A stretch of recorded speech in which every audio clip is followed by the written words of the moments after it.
Festival di Limes. Oggi cominciamo la nostra giornata, come vedete dal titolo di questo nostro panel, in modo apparentemente diverso dai temi che trattiamo normalmente a Limes, ma allo stesso tempo centrato sul festival, che si intitola Una strategia per l'Italia, e questa mattina proveremo a capire come si fa strategia in generale, ma poi come si fa strategia applicandola ad alcune delle principali potenze del pianeta. Sono Dario Fabbri, sono consigliere scientifico di Limes e questa mattina introdurrò il panel e l'idea di strategia e di tattica applicandola ad alcuni casi concreti, in particolare alla Germania e all'Italia, per poi lasciare la parola agli illustri ospiti che vedete al mio fianco. Shapiro l'avete già incontrato ieri, capo analista di Macro, un magazine che si occupa di geopolitica e tra i principali, sicuramente tra i più prestigiosi degli Stati Uniti. Quindi Dmitry Suslov, che vedete invece alla mia destra, e anche ieri ha partecipato al primo panel della giornata, che è vicedirettore del Dipartimento per gli studi europei dell'Higher School of Economics di Mosca, e al mio fianco invece Abdolrasool Divsallar, che è analista presso l'Institute for Middle East Strategic Studies di Teheran.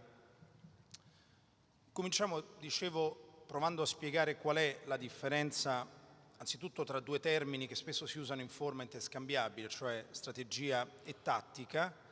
Abbiamo la vaga percezione che strategia e tattica siano di fatto dei sinonimi, che si possano usare in forma interscambiabile, quasi fossero la stessa identica cosa. Noi stessi nel titolo del festival e nel titolo del numero abbiamo abbiamo scritto di una strategia per l'Italia, di fatto mettendo insieme due concetti, per semplificare ovviamente, che possono essere contenuti nel termine strategia ma che non sono identici, appunto quelli di strategia e tattica. Di che cosa stiamo parlando? La strategia di per sé rappresenta ciò che necessariamente una potenza deve realizzare e che invece ha già di per sé nel suo DNA. Si tratta dei bisogni fondamentali di una potenza, si tratta delle necessità assolute legate al suo stare al mondo, quindi quanto deve perseguire per rimanere nel pianeta e soprattutto non collassare sotto la spinta di attori stranieri o semplicemente sotto il peso delle sue incongruenze strutturali. Per capirci, si tratta delle necessità e degli obiettivi primari di qualsiasi soggetto geopolitico. Se volessimo rappresentarla su un piano geometrico, è come se da un punto A dovessimo andare necessariamente, qui l'avverbio è fondamentale, al punto B, senza possibilità di scelta. Il che significa che fare strategia nel senso più puro non vuol dire inventare la strategia. Spesso si discute di strategia in forma teoretica come se la strategia fosse semplicemente qualcosa legato alla speculazione, più o meno filosofica, ovvero mettersi davanti a un foglio di carta e disegnarla inventandola. La strategia nella forma più pura dovrebbe esistere di per sé, almeno come sostrato, e il compito dello stratega dovrebbe essere quello di riconoscerla più che di inventarla, perché se è legata ai bisogni fondamentali di un soggetto geopolitico e collegata alle caratteristiche di questo soggetto, quindi alle caratteristiche storiche, antropologiche, demografiche, economiche di un soggetto, uno stratega capace deve essere in grado semplicemente di riconoscere quali sono i bisogni fondamentali della collettività, non inventarli. Esistono già di per sé, anzi a volte nel tentativo di inventarli, cioè di immaginarli semplicemente in forma arbitraria, si rischia di compiere un grave errore e soprattutto di realizzare un grave danno, perché il corollario diretto legato al fare strategia è che sbagliare strategia comporta o può comportare la fine di una collettività geopolitica, letteralmente la sua estinzione, quando non riesce a perseguire i bisogni fondamentali, gli obiettivi fondamentali della sua esistenza, può letteralmente scomparire, almeno nella sua forma sovrana, cioè può diventare provincia di un impero altrui, può diventare parte di una sfera di influenza altrui, peraltro processo normalissimo nelle relazioni internazionali, niente di straordinario, ma è evidente che cogliere la strategia senza immaginarla ma riconoscerla è il primo processo che chi si occupa di geopolitica deve saper realizzare. Da questa parte necessaria, allo stesso tempo complicatissima, perché riconoscere la strategia, anche se esistente nelle sue forme delineate, nel suo aspetto più o meno primordiale, è comunque un esercizio molto complicato. Non è semplicissimo, non basta guardare dalla finestra per capire, ad esempio, ne discuteremo in questo mio breve intervento, qual è la strategia dell'Italia, ad esempio. Già questo è un esercizio tremendamente complesso, che però dovrebbe riguardare il mestiere di uno stratega. A fianco alla strategia, come sua diretta conseguenza, vi è la tattica, che non è, come detto, un sinonimo, spesso anche in senso giornalistico i due termini vengono utilizzati, dicevo, in forma interscambiabile. Vi sarà capitato, vi capiterà di leggere una pubblicistica sterminata in cui si scrive e si legge di errore strategico ed errore tattico quasi fossero la stessa cosa o di più. Si scrive di strategia in maniera molto disinvolta, molto sportiva, cioè bisogna immaginare una nuova strategia, quando in realtà, come detto, la strategia non si può immaginare ex novo di per sé, dovrebbe essere riconosciuta e poi adattata al tempo in cui si vive, ed è questo il passaggio che conduce alla tattica. La tattica è certamente una fase maggiormente arbitraria a disposizione di chi si occupa di geopolitica piuttosto che di questioni militari, eccetera, eccetera, ma si può applicare a qualsiasi campo. Esiste ovviamente una strategia economica, come esiste una tattica economica e così via. Che cos'è la tattica? È la declinazione della strategia. Presi gli elementi fissi che esistono, che riguardano una collettività, come detto, la sua storia, la sua collocazione nel pianeta, essere una potenza marittima o vivere in un territorio che non ha uno sbocco al mare, cambia inevitabilmente la strategia. Se l'Italia volesse avere la strategia della Svizzera, così semplicemente perché qualcuno si divertisse ad inventarla e a modellarla su quella Svizzera, non potrebbe farlo semplicemente. La dimensione demografica dell'Italia, il suo sviluppo civile, la sua collocazione geografica, la sua storia, le sue caratteristiche economiche sono molto diverse. Però la tattica ci consente di declinare queste caratteristiche che, come detto, pertengono alla strategia nel momento stesso in cui il Paese, il soggetto geopolitico di cui trattiamo, non soltanto il soggetto geopolitico, si inserisce nel contesto reale, quindi le sue relazioni con le altre potenze, il momento specifico che vive, l'idea che ha di sé la popolazione in una specifica fase storica, la disponibilità economica, finanziaria, le capacità della collettività, la voglia di fare la guerra, la voglia che hanno di fare la guerra contro di noi i nostri vicini o i nostri anche lontani, per usare questa espressione. Quindi la tattica agisce come declinazione della strategia e può mutare molto spesso. Se, come detto, sul piano geometrico la strategia è andare necessariamente dal punto A al punto B, la tattica sono i punti, i molteplici punti che possiamo attraversare per arrivare al punto B. Perché noi possiamo andare dal punto A al punto B non soltanto su una linea retta, possiamo andarci in modo obliquo piuttosto che curvando, tornando avanti e indietro, ma passando per il punto C, E, F fino a Z e anche oltre. Molto dipende da che cosa abbiamo in testa e, come detto, dalle risorse a disposizione nel momento specifico e, forse ancora più importante, dall'atteggiamento che hanno gli altri attori con i quali ci confrontiamo in uno specifico frangente. Ed è qualcosa che non possiamo dimenticare, che già quindi ci pone in una fase di grande differenza tra chi fa lo stratega, spesso in Italia raramente qualcuno fa lo stratega, ancora meno il tattico. Il tattico in Italia si sente soprattutto per la vela. Qualcuno che segue la vela incontra quasi sempre un tattico, in geopolitica quasi mai, ma la differenza fra uno stratega e un tattico essenzialmente è quella legata ad una libertà di immaginazione che è molto diversa, cioè lo stratega deve essere in grado di riconoscere ciò che vede con gli occhi ed avere una straordinaria conoscenza della storia e della geografia del soggetto di cui si occupa. Anche una straordinaria sensibilità nel riconoscere questi elementi, e deve essere una persona che ha conoscenza di più di quanto non conosca un tattico, non perché quello del tattico sia necessariamente un difetto. Il tattico, se possibile, non deve essere a conoscenza di tutti i problemi, pena l'immobilità della tattica. È evidente che maggiormente conosciamo le costrizioni verso le quali ci poniamo, maggiormente diventiamo immobili.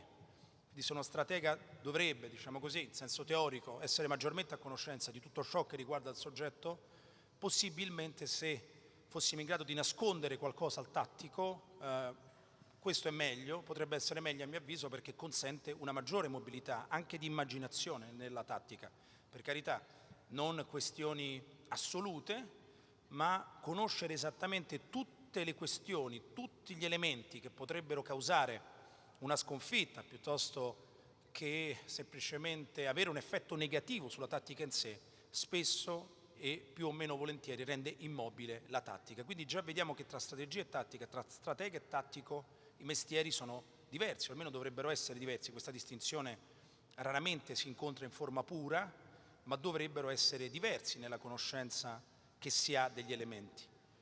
Proviamo a capire di che cosa si tratta applicandolo, come dicevo, a due casi concreti che ci riguardano molto da vicino. Partiamo ad esempio dalla Germania, per poi arrivare all'Italia. Non ho scelto ovviamente la Germania, forse a caso, forse se c'è un paese europeo, come peraltro discretamente ovvio, che più è vicino e allo stesso tempo lontano, cioè più ci riguarda nella sua importanza sulla nostra traiettoria geopolitica, questo paese ovviamente è la Germania. Qual è la strategia della Germania e qual è la tattica della Germania? Aperta parentesi, se lo chiedessimo oggi ad uno stratega tedesco non sono sicuro che ci risponderebbe in maniera lucidissima. La Germania ha vissuto una fase storica molto simile all'Italia, successiva alla Seconda Guerra Mondiale, una fase in cui è stato di fatto impedito ai tedeschi, anche ai più alti livelli, di pensare la strategia e allo stesso modo quindi la tattica per come volevano pensarla, semplicemente perché con la sconfitta della Seconda Guerra Mondiale sono diventati parte di una sfera di influenza altrui nella quale, ne abbiamo discusso spesso in questi giorni, non c'è l'assoluto arbitrio. Ne abbiamo, dicevo, discusso in questi giorni in riferimento alla Via della Seta e all'Italia, e ci tornerò nel passaggio successivo. Se noi dovessimo sciogliere, riducendone la complessità inevitabilmente in questi pochi minuti, in tre elementi qual è la strategia tedesca, incontreremo anzitutto la sua collocazione geografica, che vedete qui alle mie spalle. Manca l'aspetto fisico della carta, ma la possiamo immaginare insieme. La Germania, come vedete, si pone al centro del continente, non per sua volontà. Spesso si tratta, e qui torniamo al concetto iniziale, di qualcosa che esiste di per sé, per questo la strategia deve essere riconosciuta e non inventata. La Germania si trova al centro del continente, far finta di non saperlo, o anche se sembra banale, ma invece è molto complesso, non rendersene conto, cioè non capirlo, può creare gravi danni. Non solo si trova al centro del continente, ma è quasi esclusivamente priva di barriere orografiche, cioè non ha rilievi, non ha montagne che la mettano al sicuro da potenziali invasioni, se non quelle provenienti dal meridione, dal sud. Peraltro le Alpi, abbiamo scoperto, noi italiani in primi, all'epoca i romani ovviamente, che sono una catena montuosa non difficile da attraversare. I romani l'hanno imparato sulla loro pelle e poi dovettero reagire proprio a questa scoperta. La Germania non ha barriere orografiche, quindi si trova al centro di un continente in posizione pianeggiante. Che cosa vuol dire? È soggetta ad invasioni molteplici, tanto da est quanto da ovest. Di fatto si trova in una condizione più pericolosa della Russia, che ha questa identica assenza di barriere orografiche sul suo fronte occidentale, ma non altrettanto sul suo fronte orientale, non fosse altro perché i russi nel tempo sono stati capaci e bravi ad arrivare fino all'altra parte del planisfero, cioè fino alla fine della Siberia, all'estremo oriente asiatico. Quindi già abbiamo un elemento strategico tedesco evidente, cioè la fragilità inevitabile, l'insicurezza inevitabile della Germania. Noi abbiamo l'idea della Germania come un paese estremamente arrogante e sicuro di sé.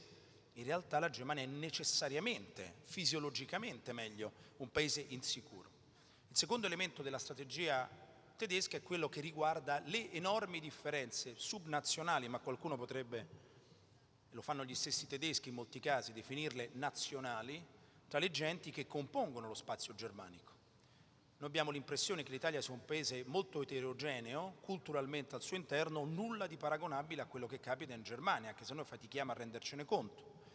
Cioè i prussiani, che oggi non esistono più in questa dizione, ma con loro capitano ad esempio il Brandeburgo nel loro essere luterani, piuttosto che i bavaresi nel loro essere cattolici, ma così i renani, piuttosto che gli anseatici, eccetera, eccetera. Tutte le genti che storicamente compongono lo spazio tedesco spesso non si riconoscono di pari dignità culturale, cioè si riconoscono come nazioni distinte, che non pertengono e non compongono lo stesso insieme nazionale. ed è qualcosa che da sempre segna la storia tedesca. Se noi volessimo allargare il quadro ci renderemmo anche conto che non tutti i tedeschi, nel senso non tutti i germanici che parlano tedesco vivono in Germania. Ci sono milioni di questi che vivono in Austria e si definiscono austriaci, altri che vivono in Svizzera e si definiscono svizzeri. Questo all'Italia di fatto non capita, se non vogliamo considerare le poche migliaia di italofoni che vivono in Svizzera o considerare San Marino una nazione realmente straniera. Quindi abbiamo già due elementi: la Germania è un paese che non ha barriere di difesa reali e non ha la capacità fra le sue genti di riconoscersi nello stesso momento in cui esistono. La terza caratteristica, questa già più recente della storia tedesca, che riguarda lo sviluppo industriale del paese, quindi siamo già nella seconda metà del XIX secolo, è la straordinaria capacità dell'industria tedesca di produrre molto più di quanto il paese possa assorbire. Di qui una necessità di esportare massicciamente verso l'esterno per mantenere costante la ricchezza della popolazione. Da questi tre elementi, ripeto, siamo comunque in una semplificazione necessaria nel poco tempo a disposizione, ma che è molto pregnante nel darci l'idea di che cos'è la strategia tedesca, derivano i tre obiettivi strategici necessari della Germania. Il primo è impedire invasioni via terra, storicamente via terra, nei confronti del paese, tanto da est quanto da ovest, che la Germania ha subito ciclicamente nella sua storia. In che modo? Potendo, quello che vorrebbero fare tutti i paesi se potessero, allargare la cosiddetta profondità difensiva, cioè allontanare da sé la prima linea difensiva, cioè potersi difendere in territorio altrui, per farla ancora più semplice, non dentro casa, ma a casa di qualcun altro, così di avere un margine di errore evidentemente maggiore. Nel caso in cui fossimo immediatamente sconfitti potremmo ritirarci, andare indietro e rallentare l'avanzata del nemico.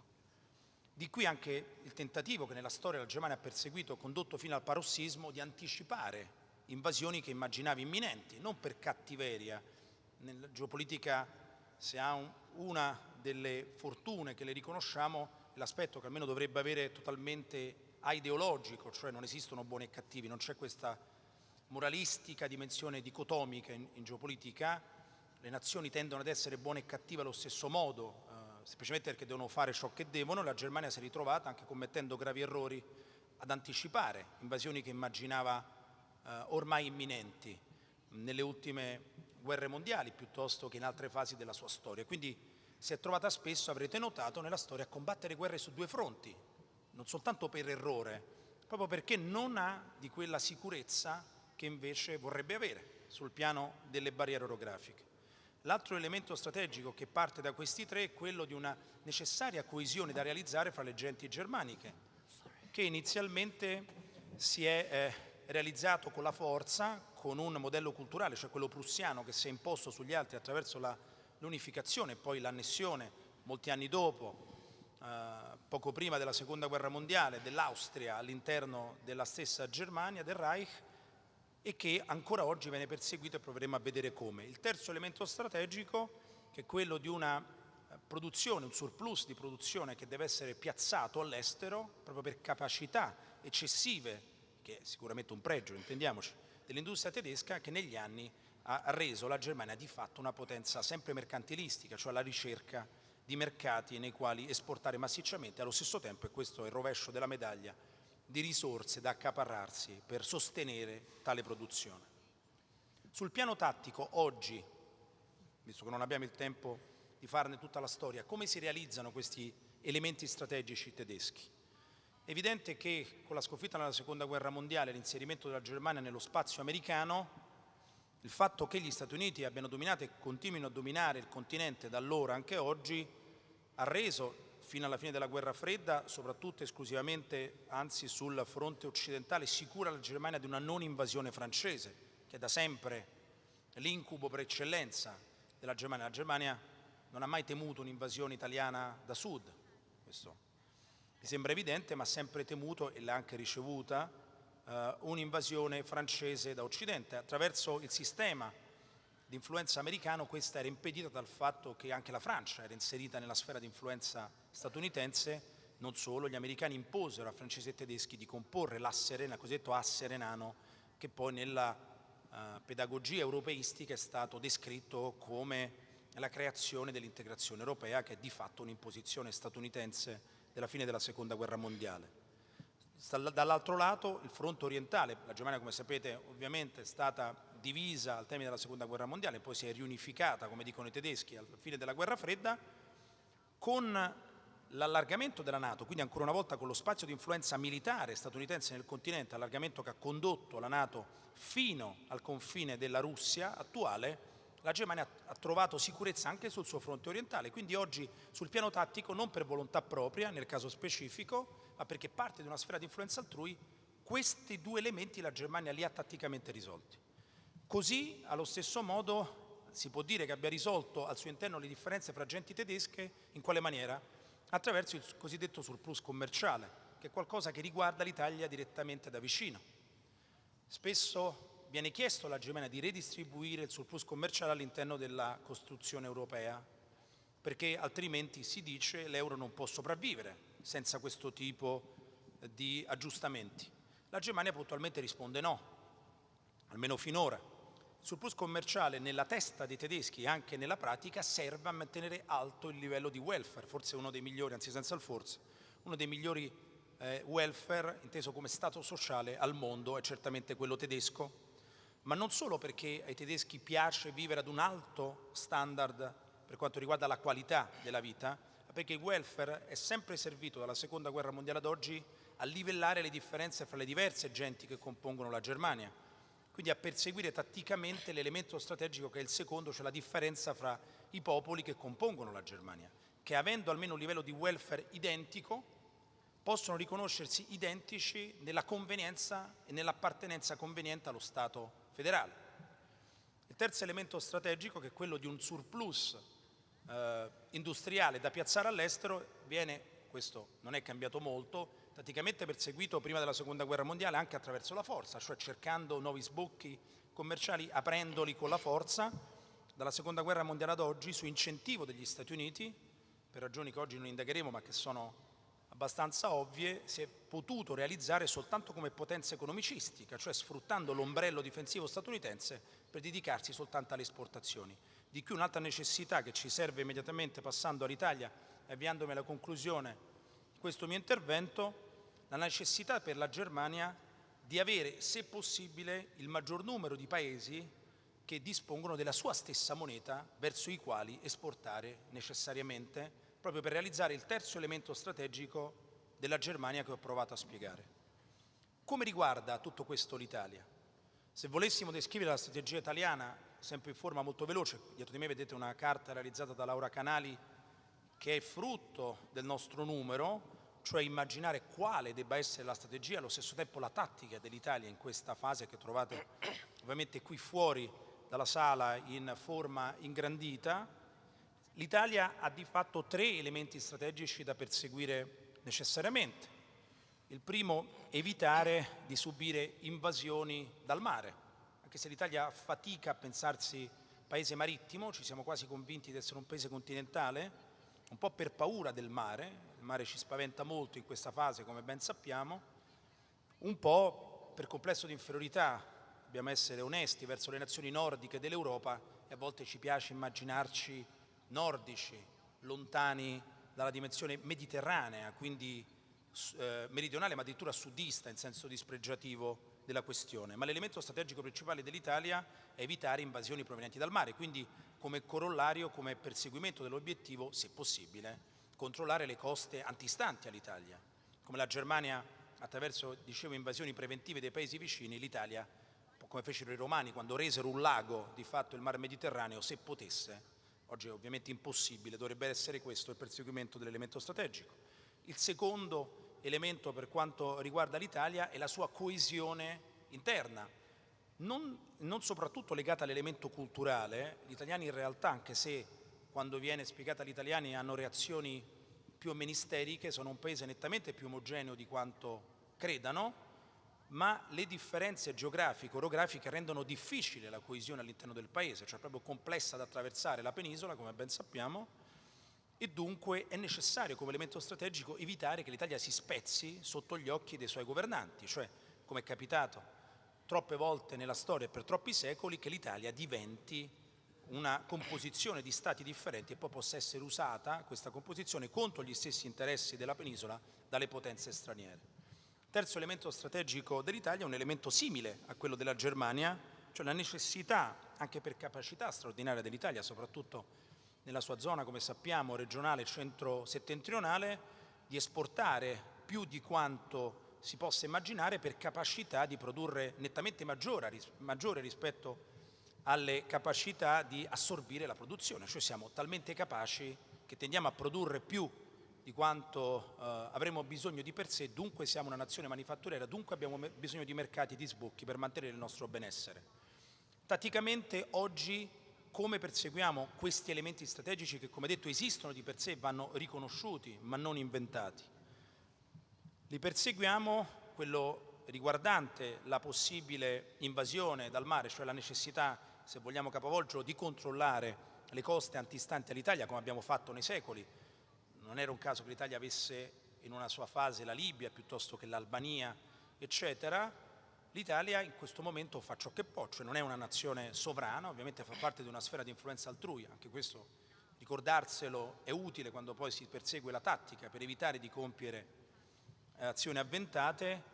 È semplicemente parte dell'ombrello militare americano, cioè della NATO, se vogliamo dirla in forma più edulcorata, fa parte dell'Alleanza Atlantica e quindi prova ad immaginare invasioni provenienti dall'esterno accollandole anche a tutti gli altri che compongono il sistema di difesa atlantico. Se vogliamo avere un metro per valutare la capacità di una nazione di difendersi oltre le sue necessità, basti vedere, è evidentemente un elemento crudele, quali territori che geograficamente non le apparterrebbero fanno invece parte della sua conformazione statuale. Noi notiamo che l'Italia, se ne può discutere a lungo, senza entrare nel merito, non dispone neanche della Corsica, che geograficamente fa parte, probabilmente, anzi senza probabilmente, del suo impianto geografico, ma che non è da molti secoli nella sua disponibilità.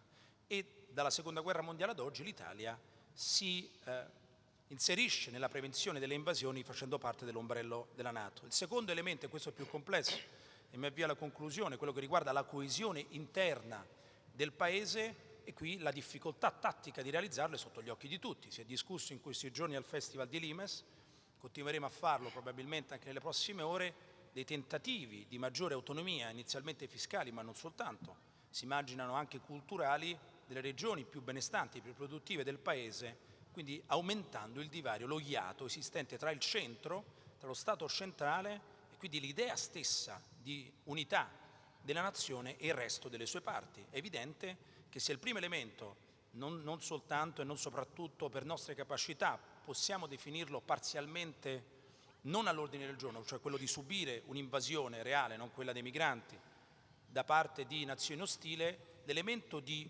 unitarietà necessaria, geografica e dunque amministrativa all'interno del Paese, questo sta svanendo con rischi molto gravi che evidentemente la nostra classe politica non riesce a cogliere di per sé oppure coglie e considera meno rilevanti. Da ultimissimo la necessità per l'Italia di esportare e quindi di avere mercati di sbocco che è molto simile alla Germania. E qui la strategia e dunque la tattica tedesca ed italiana vanno ad incontrarsi e a scontrarsi allo stesso tempo.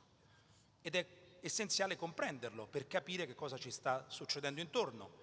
Se è vero che la Germania non vuole ridistribuire ricchezza, almeno fino a questo momento all'interno del sistema dell'Eurozona, non perché sono dei cattivoni, ma perché semplicemente immaginano il surplus commerciale come elemento essenziale del loro welfare, che serve allo stesso tempo a tenere unita la nazione tedesca, quindi non troviamo possibilità di intenderci su questo piano, noi avremmo bisogno di una ridistribuzione della ricchezza all'interno del sistema, visto che la Germania è un esportatore netto ed è perno dell'Eurozona.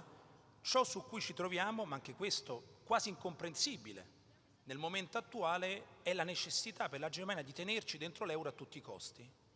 Evidente che se noi non conosciamo gli elementi strategici e dunque la tattica tedesca che si applica attraverso gli elementi strategici, ne sentiamo dire con grande disinvoltura diverse amenità al riguardo. Una delle parti classiche della vulgata di questi nostri tempi è attenzione che la Germania, o in forma edulcorata l'Europa, più o meno figurata, ma si tratta di Germania, che la Germania ci caccia dall'euro. L'avrete sentito molte volte, il che è semplicemente impossibile sul piano razionale. Poi non tutti i soggetti geopolitici compiono esclusivamente scelte razionali. La Germania, come tutti gli altri nella sua storia, ha attraversato periodi di irrazionalità, certamente, ma se dovessimo semplicemente valutare nell'aspetto tattico, la Germania dall'euro non caccia nessuno, perché ha come necessità strategica, declinata in questa tattica, di tenere dentro il maggior numero di nazioni possibile, perché se è vero che necessita di esportare più che può, ha altrettanto necessità di avere paesi che abbiano la sua stessa moneta, così che dispongano del potere d'acquisto necessario ad acquistarne i prodotti. Figurarsi noi, che siamo uno dei paesi più grandi, sia sul piano demografico che di benessere, anche se facciamo fatica a ricordarcelo, dell'Eurozona.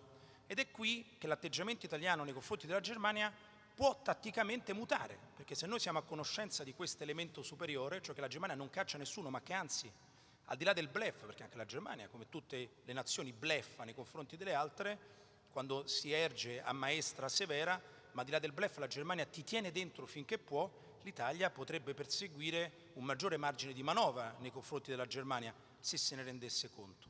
Tutto questo per darvi un'idea di che cos'è la strategia e la tattica e come queste si applicano evidentemente ai casi concreti, partendo da una distinzione delle due per arrivare poi ad un'applicazione su due casi concreti, uno italiano, talmente concreto che non ha bisogno di spiegazione, e l'altro tedesco per evidente corrispondenza tra le due nazioni nel momento attuale. Io mi fermo qui, lascio la parola a Jacob Shapiro, che invece ci introduce all'elemento culturale della strategia e dunque della tattica americana e come questa ancora oggi si applica a casi concreti. Grazie.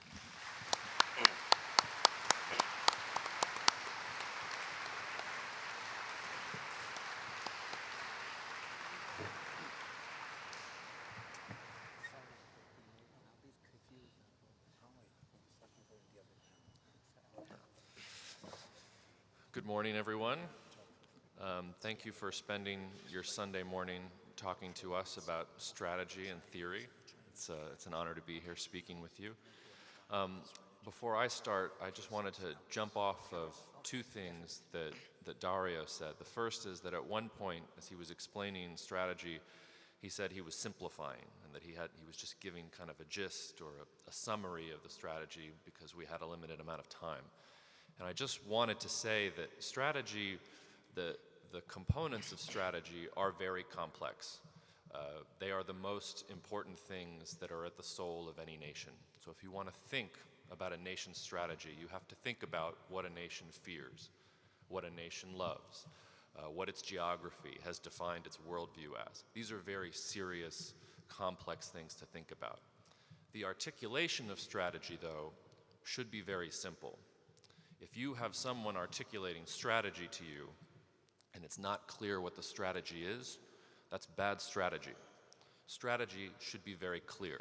You should be able to say it in a sentence, maybe two sentences, so that you know what the objective is. The moment you can't talk to yourself in a clear way about what your strategy is, you're out of the realm of strategy, you're really just talking to yourself. The second thing I would say is when he was talking about Germany, I was just reminded of the famous Goethe quote where he said in 1812 that Germany was so honorable in the individual and so wretched in the multitude. And I don't know why that came to mind, but when we were talking about German strategy, that was just in my mind from somebody who probably knew the German soul better than anyone. So I'm American, so perhaps my straightforwardness and bluntness with strategy is informed by my Americanness. But I'll try to tell you how I see strategy. And for me, we have to start by saying that there are two kinds of strategy. One kind of strategy is simply what you do in order to achieve a goal. So let's take an example.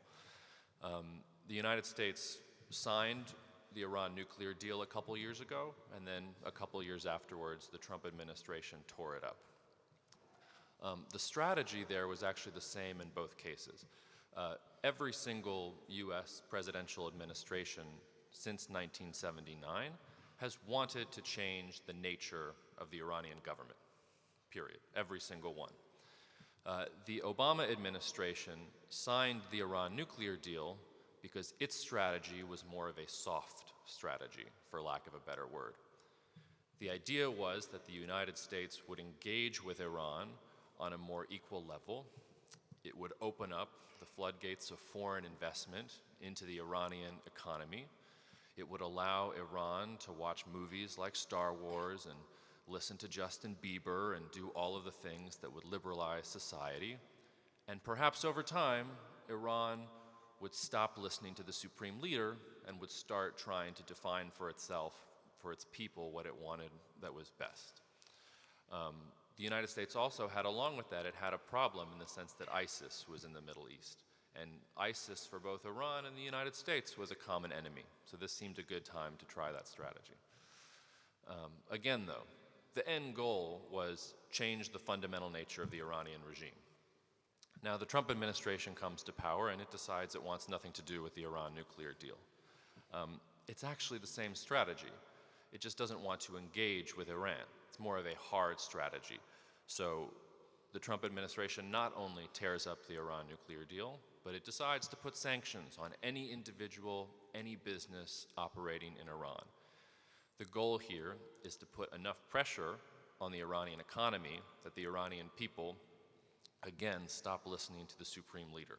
So there's something here about strategy where there's tactics and there's policy and there's strategy, and I'll get to all of those in a second. But I just want you to see that in that particular case, the strategy is actually the same, even if two very, very different things are happening. That's one kind of strategy. That's strategy at its very simplest. You have a goal, you do X, Y, and Z, you achieve your goal. The next kind of strategy is what I would call grand strategy. And I'm curious to see if the other panelists will conceptualize this the way that I do as an American. But for me, grand strategy is really what we're talking about here when we're talking about geopolitics. And the most important thing to understand about grand strategy is you don't get to choose your grand strategy. Your grand strategy basically chooses you. Dario was saying this in a fashion, in the sense that you are given certain things. Germany can't decide not to be on the Northern European plain. It just can't do it. It's always going to be on the Northern European plain.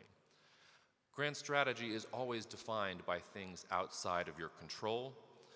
You might be able to choose different ways that you want to deal with your grand strategy, but no matter what you do, your grand strategy is never actually going to change. You might even justify the things that you do to yourself in different ways. And the definition of that process is ideology. Ideology is really just a myth that you tell yourself at the end of the day to justify all the things that you are doing in pursuit of a grand strategy. And sometimes nations have a grand strategy that they are able to articulate, and sometimes they can't even articulate it. They are just moving in a direction, the same direction that they've always moved in, but it's there nonetheless. So let's look at the previous example for me to make that a little less ethereal, a little less theoretical. So I was talking about how the Trump administration and the Obama administration both wanted to make the current Iranian political regime weaker.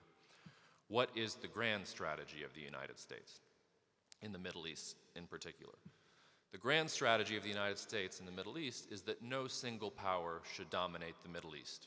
It's very similar to the United States' strategy with Eurasia. No single power should be able to dominate all of Eurasia. When the Islamic State declared its caliphate back in 2015, the United States did not have to intervene because the Islamic State was so reprehensible. It was reprehensible. But the United States was not there because they were chopping people's heads off and sending videos out of them. The problem with the Islamic State was that it was threatening to become a major Sunni Arab force in the heart of the Middle East. It's hard to remember now, but in 2016, people were talking about the Islamic State being able to take control of Damascus. People were worried about a march on Damascus by the Islamic State. That is precisely the reason that the United States decided that it had to re-engage, even put some more troops back into Iraq at the time in order to do it.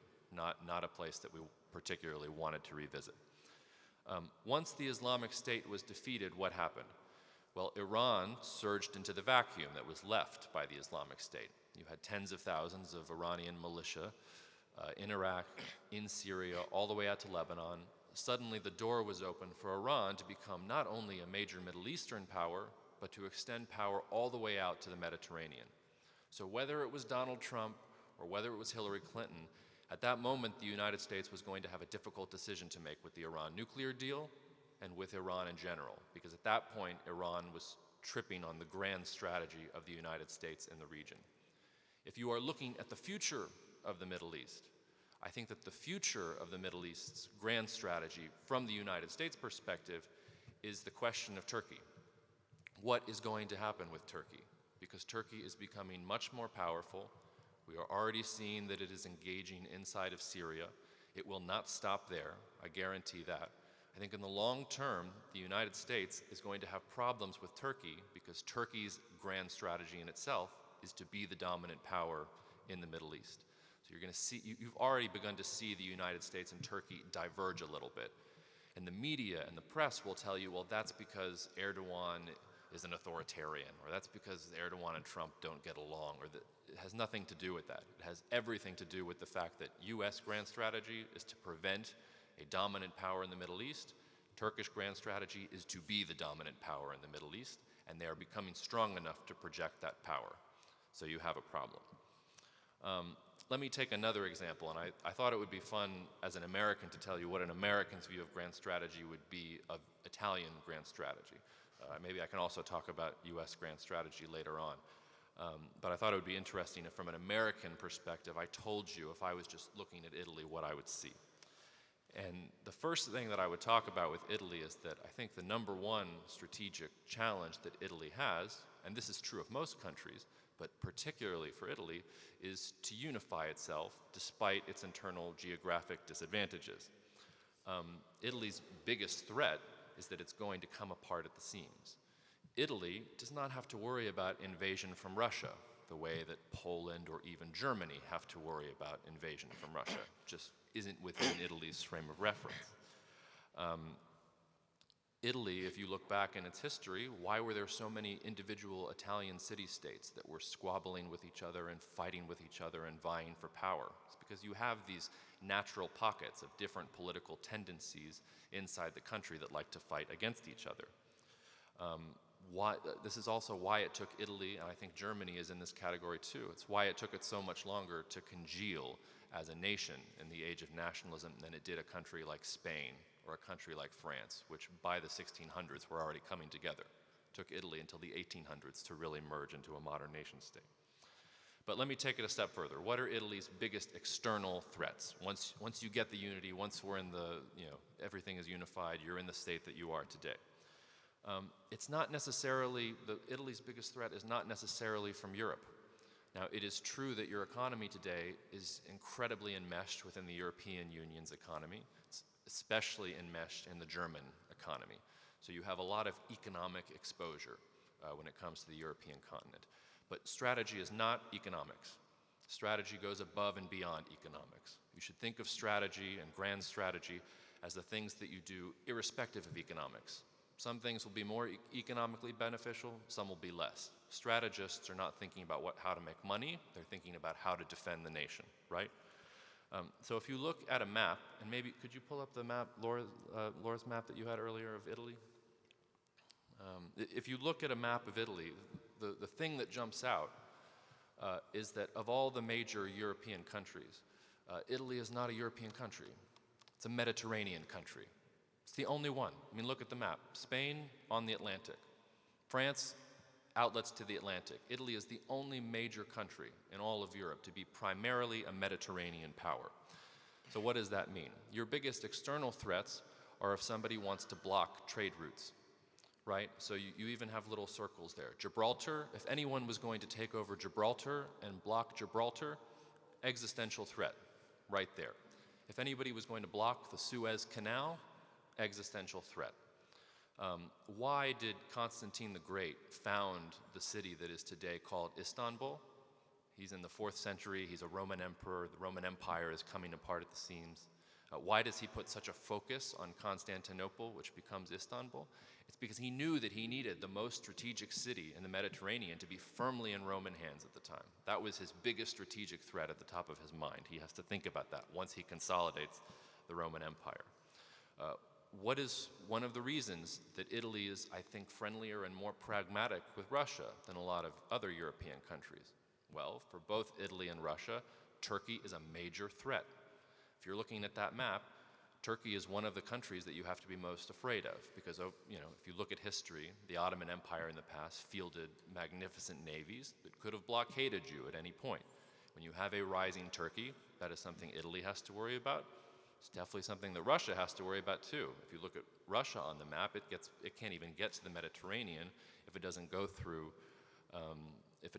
Turkey and the Black Sea, and then it gets to all the major focal trade points. So if I'm an American strategist, those to me are the first things that I'm looking at when I'm talking about Italy. Now, you can use all kinds of different strategies and tactics to handle challenges, and you can use ideology to justify these strategies. But like I said, the tricky thing about grand strategy is to remember that fundamentally it doesn't change. It's locked in. The challenges that you're facing today are really just echoes of the challenges that you were facing in the past. And any Italian state, no matter what the government, no matter what the ideology, is going to be dealing with similar things. You have to make sure that there isn't a maritime force strong enough or that wants to block you from trading with the world. North Africa's problems are much more your problems than, say, they are Germany's or Poland's or Estonia's. You have to worry about what's going on in Tunisia. You have to worry about what's going on in Algeria, because that has practical and concrete impacts on Italy. It's also a tremendous opportunity for Italy because you're so close to those areas. You can't imagine, if an Estonian strategic planner was here and says, we must be worried about what's going on in Tunisia, you would laugh at him because he does not have your geography. He doesn't have to look at the world the same way that you do. Before I close, I just one thing that I often get asked when I talk about this is, what is the difference between strategy and policy then? What is policy in the first place? Are these just synonyms, or is there something different between strategy and policy? And the answer there is yes and no. It's confusing. Sometimes they can be the same, sometimes they can't be the same. If policy just means the measures that you're going to take to achieve a particular goal, then yes, there is a lot of harmony between strategy and policy. But oftentimes policy is simply wishful thinking. So a government will say, or a politician will say that he or she has a policy, but it's a policy that completely ignores grand strategy, it completely ignores geography, just tells you exactly what it is you want to hear. I was looking for a lot of examples of this, and I think I settled on a good one. You might not know this, but China has a Syria policy, right? China's Syria policy is that Assad should stay in power and that everyone should respect the Russian-run negotiations on Syria's future. Is that Chinese strategy? Is that Chinese grand strategy? It's neither. It's just official policy, and it happens to be irrelevant. China has nothing in the game here when it's going on with Syria. It's literally just talking to itself. Karl von Clausewitz is a Prussian thinker who I think those of us who think about grand strategy a lot refer to. And he dominates a lot of conversations, even today in the United States, about what strategy is. And he had a very helpful quote about strategy that I just wanted to read to you so that I get it right. Clausewitz wrote, and he's writing in the 1700s, let's say. He wrote that tactics are what armies use to win battles, and strategy is the art of using battles to win wars. Right, so I'll say that again. Tactics are what armies use to win battles. Strategy is the art of using battles to win wars. And I can't help but think of the US's involvement in the Vietnam War when I think about that quote, because the United States won basically every battle it fought in the Vietnam War. It really didn't lose, and in a lot of ways couldn't lose the battles that it fought. And yet, it lost the war, and I'm not even sure it really had to fight the war in the first place. Policy becomes a very dangerous thing because policy is usually confined to the realm of tactics. For a country to develop a geopolitical strategy, you really have to identify a grand strategy and then articulate strategies that help you get towards those goals. Yeah. So I'll leave you with this. It is when a country starts thinking that with the right tactics, it's possible to change reality and possible to change your grand strategy that I think things become complicated. The way to develop a successful strategy is to recognize that strategy is about achieving goals, and never about inventing desired outcomes, no matter how much you want them to come into being. Thank you.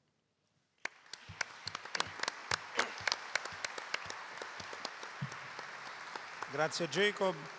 Dopo il punto di vista americano sulla strategia statunitense e anche sull'Italia, do la parola all'ospite che è arrivato per ultimo, ma che è il professor Youji, direttore del Dipartimento sul Governo e l'Amministrazione dell'Università di Macao, che invece ci fornirà la visione culturale cinese della strategia e come questa si applica oggi a casi concreti.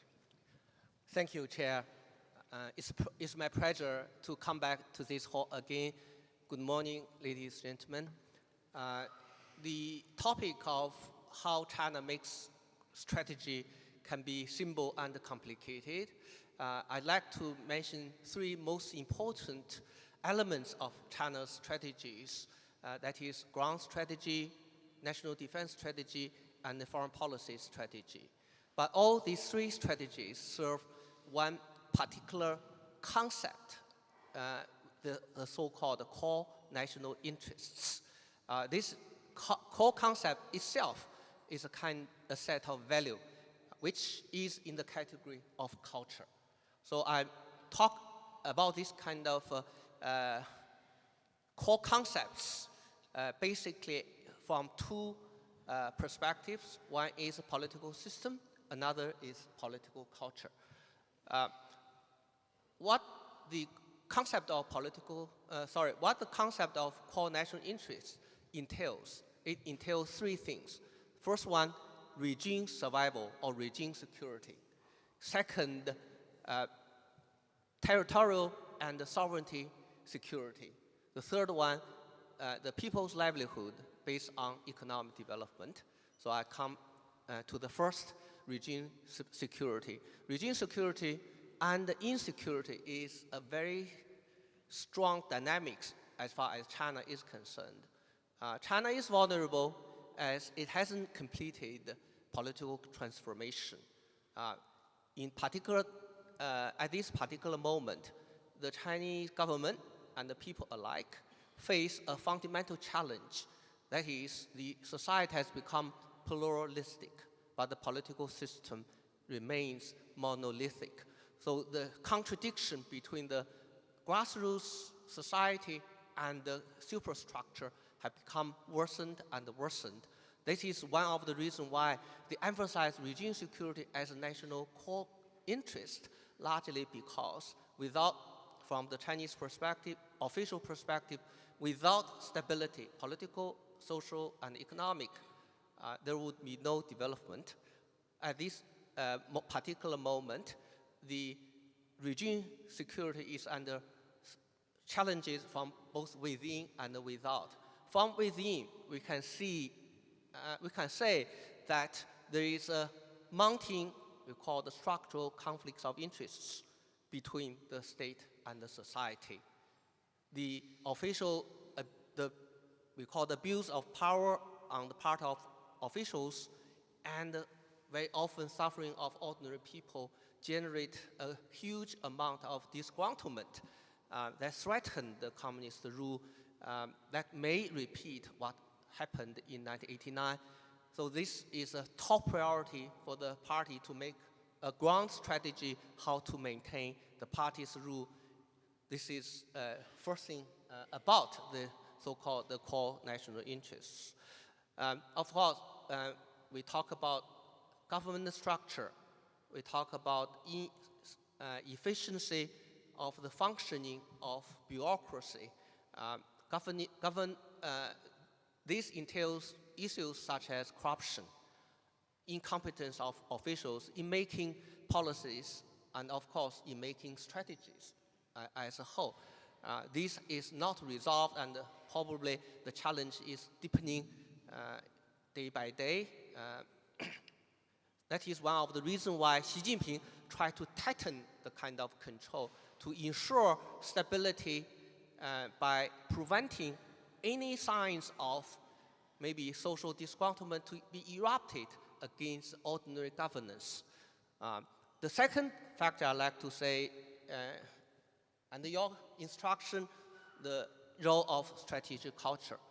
The strategic culture entails three things, basically, as far as I'm concerned. The first one is the concept of a century of humiliation. That was the history since 1840, when the Western powers invaded China numerous times, and China suffered as a result. So this generated a very deep national psyche.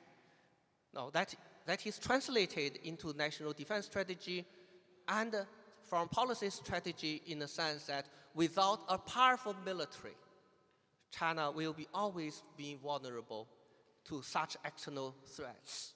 But when it comes to the concrete policies, now we see very toughened territorial policies under Xi Jinping, because this is both for domestic consumption and for the protection of Chinese sovereignty overseas.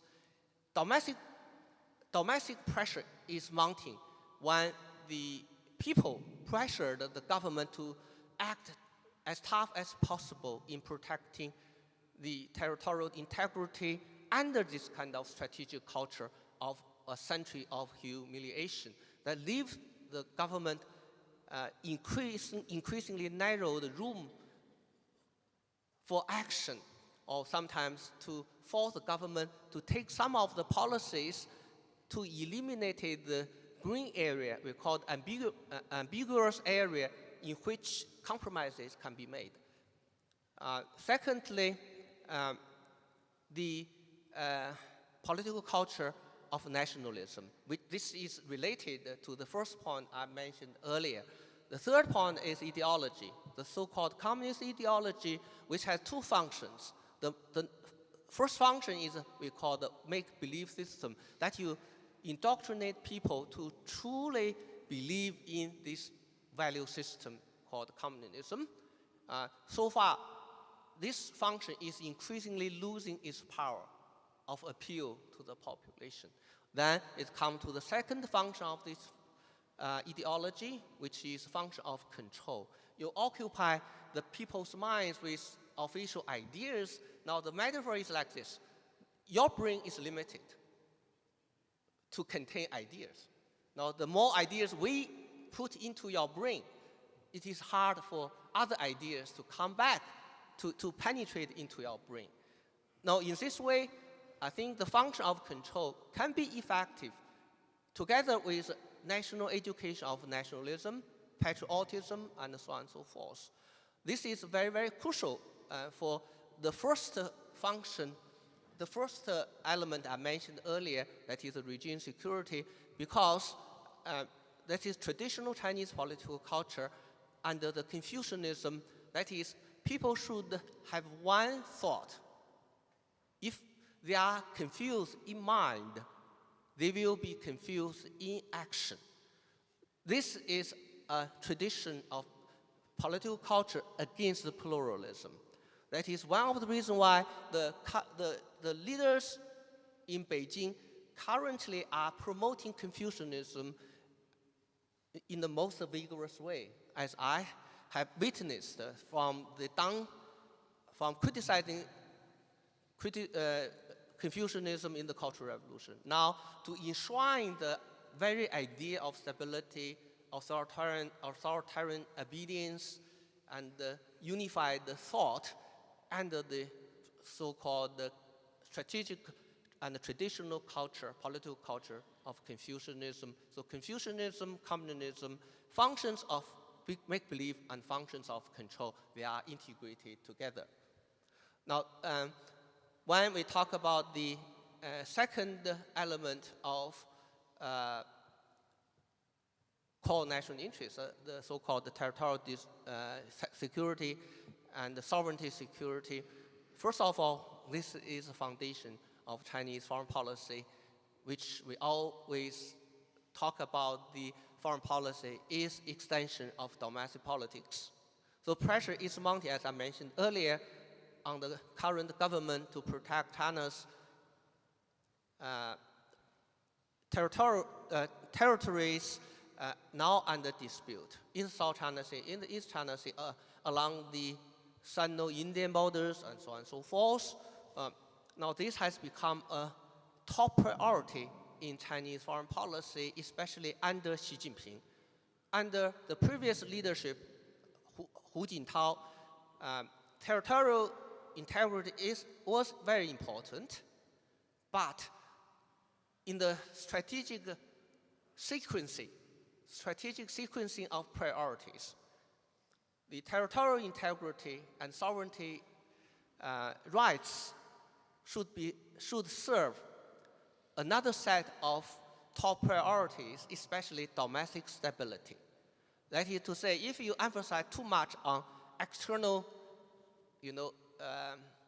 aggressiveness in protecting sovereignty, you may jeopardize the relationship, especially with the United States and the peripheral countries, Asian Pacific countries, that would backlash against the efforts to stabilize domestic politics, especially to backlash against the peaceful environment for domestic development. So in Hu Jintao's era, strategy to protect domestic stability was the top priority, and the foreign policy and the territorial strategy serve the ground strategy of domestic stability. In Xi Jinping's era, he realized that if you were too passive in protecting the sovereignty issues, in protecting China's sovereignty rights, you generate domestic backlash against your rule. You look soft in the eyes of the population. That would equally jeopardize your concern of domestic stability.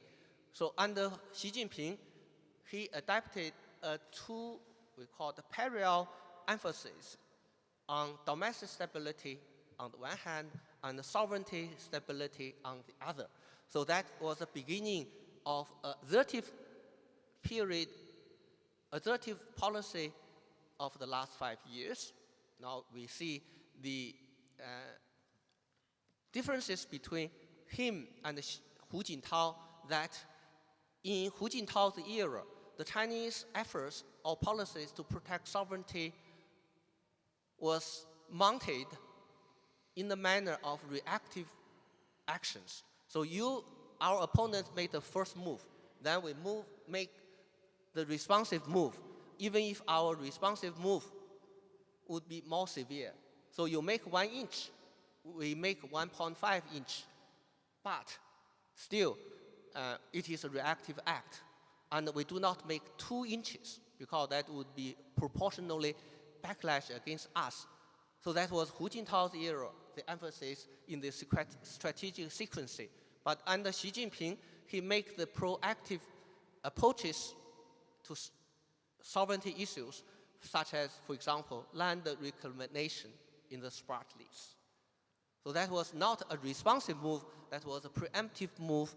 So that was a difference, very visible difference between him and his predecessor. So this strategic sequencing is very important. In his judgment, in this strategic sequencing, the logic is like this. All other claimants have made land reclamation in the Spratlys.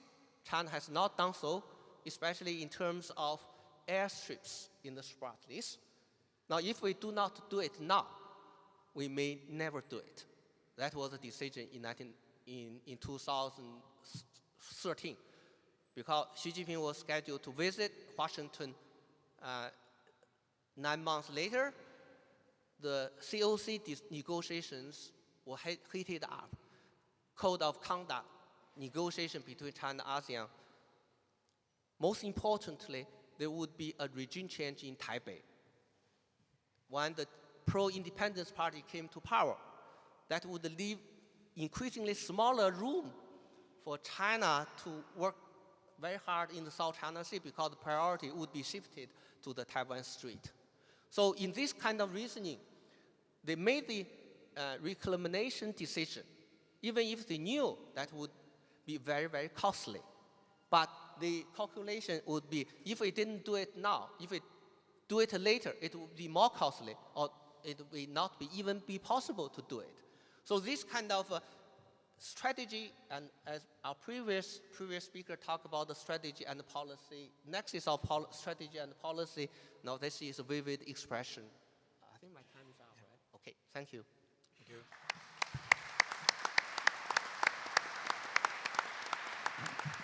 Grazie al professor Youji.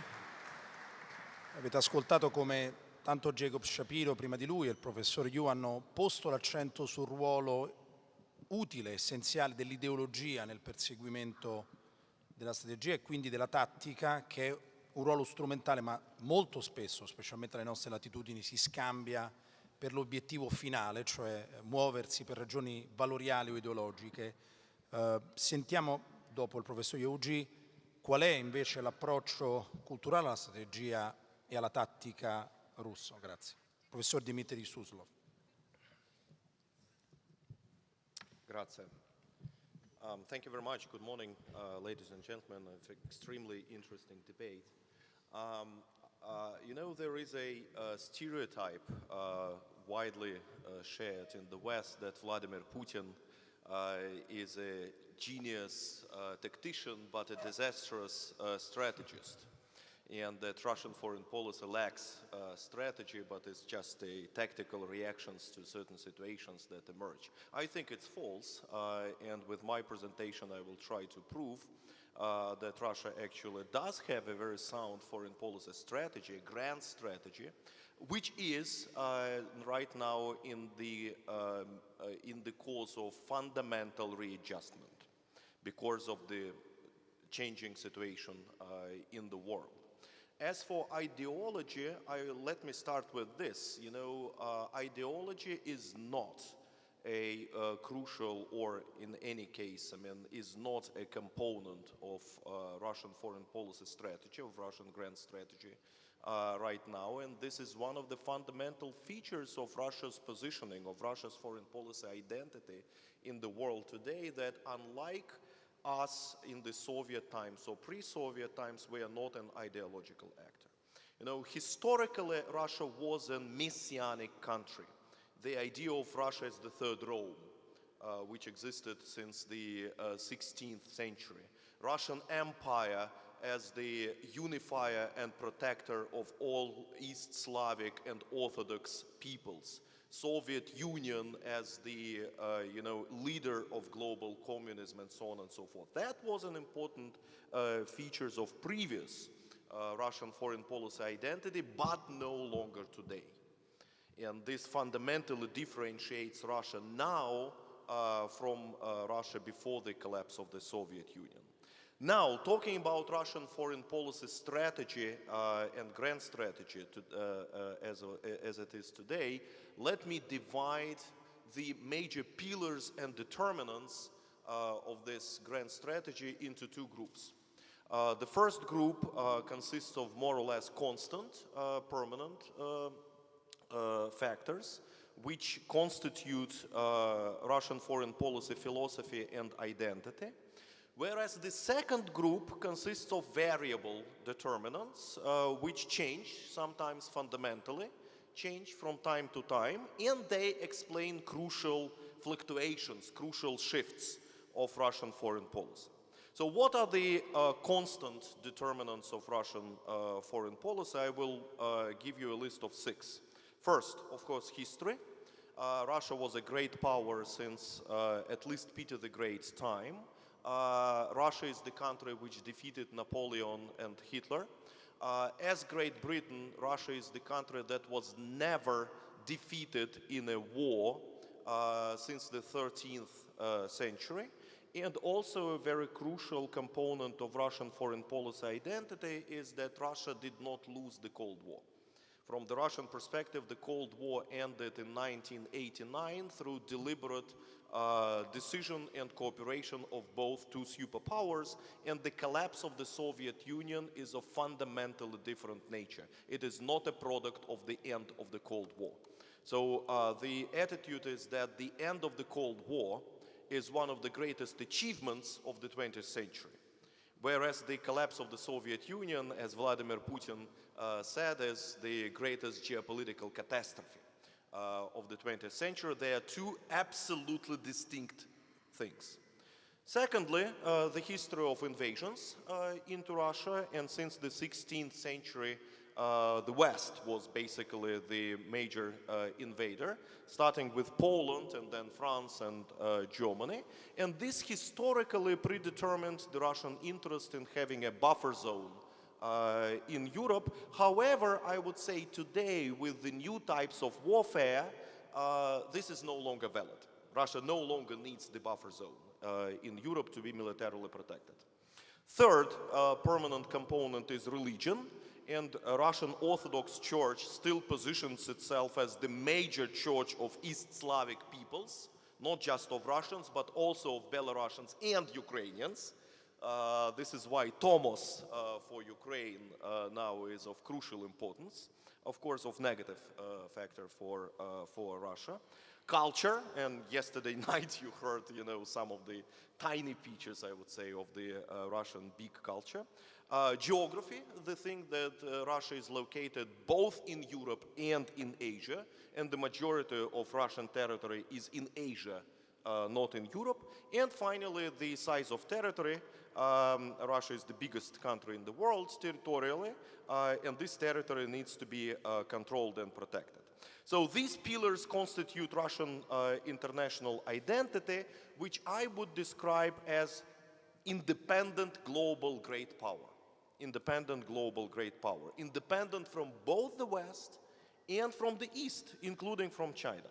And this Russian foreign policy identity remains largely the same for the last several decades, and this explains continuity of Russian foreign policy.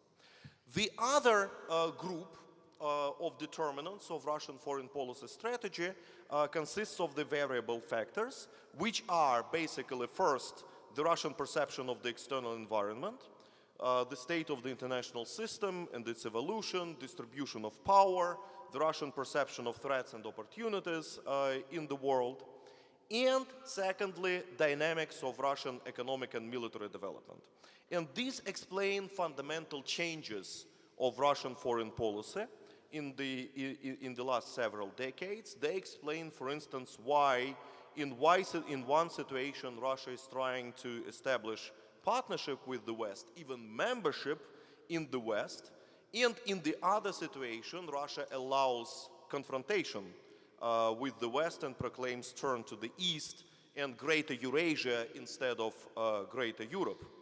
Why in 2004 Russia reacted to the Ukrainian turn to the West by using the gas instrument, whereas in a pretty similar situation in 2014, Russia reacted by annexing Crimea and invading East Ukraine.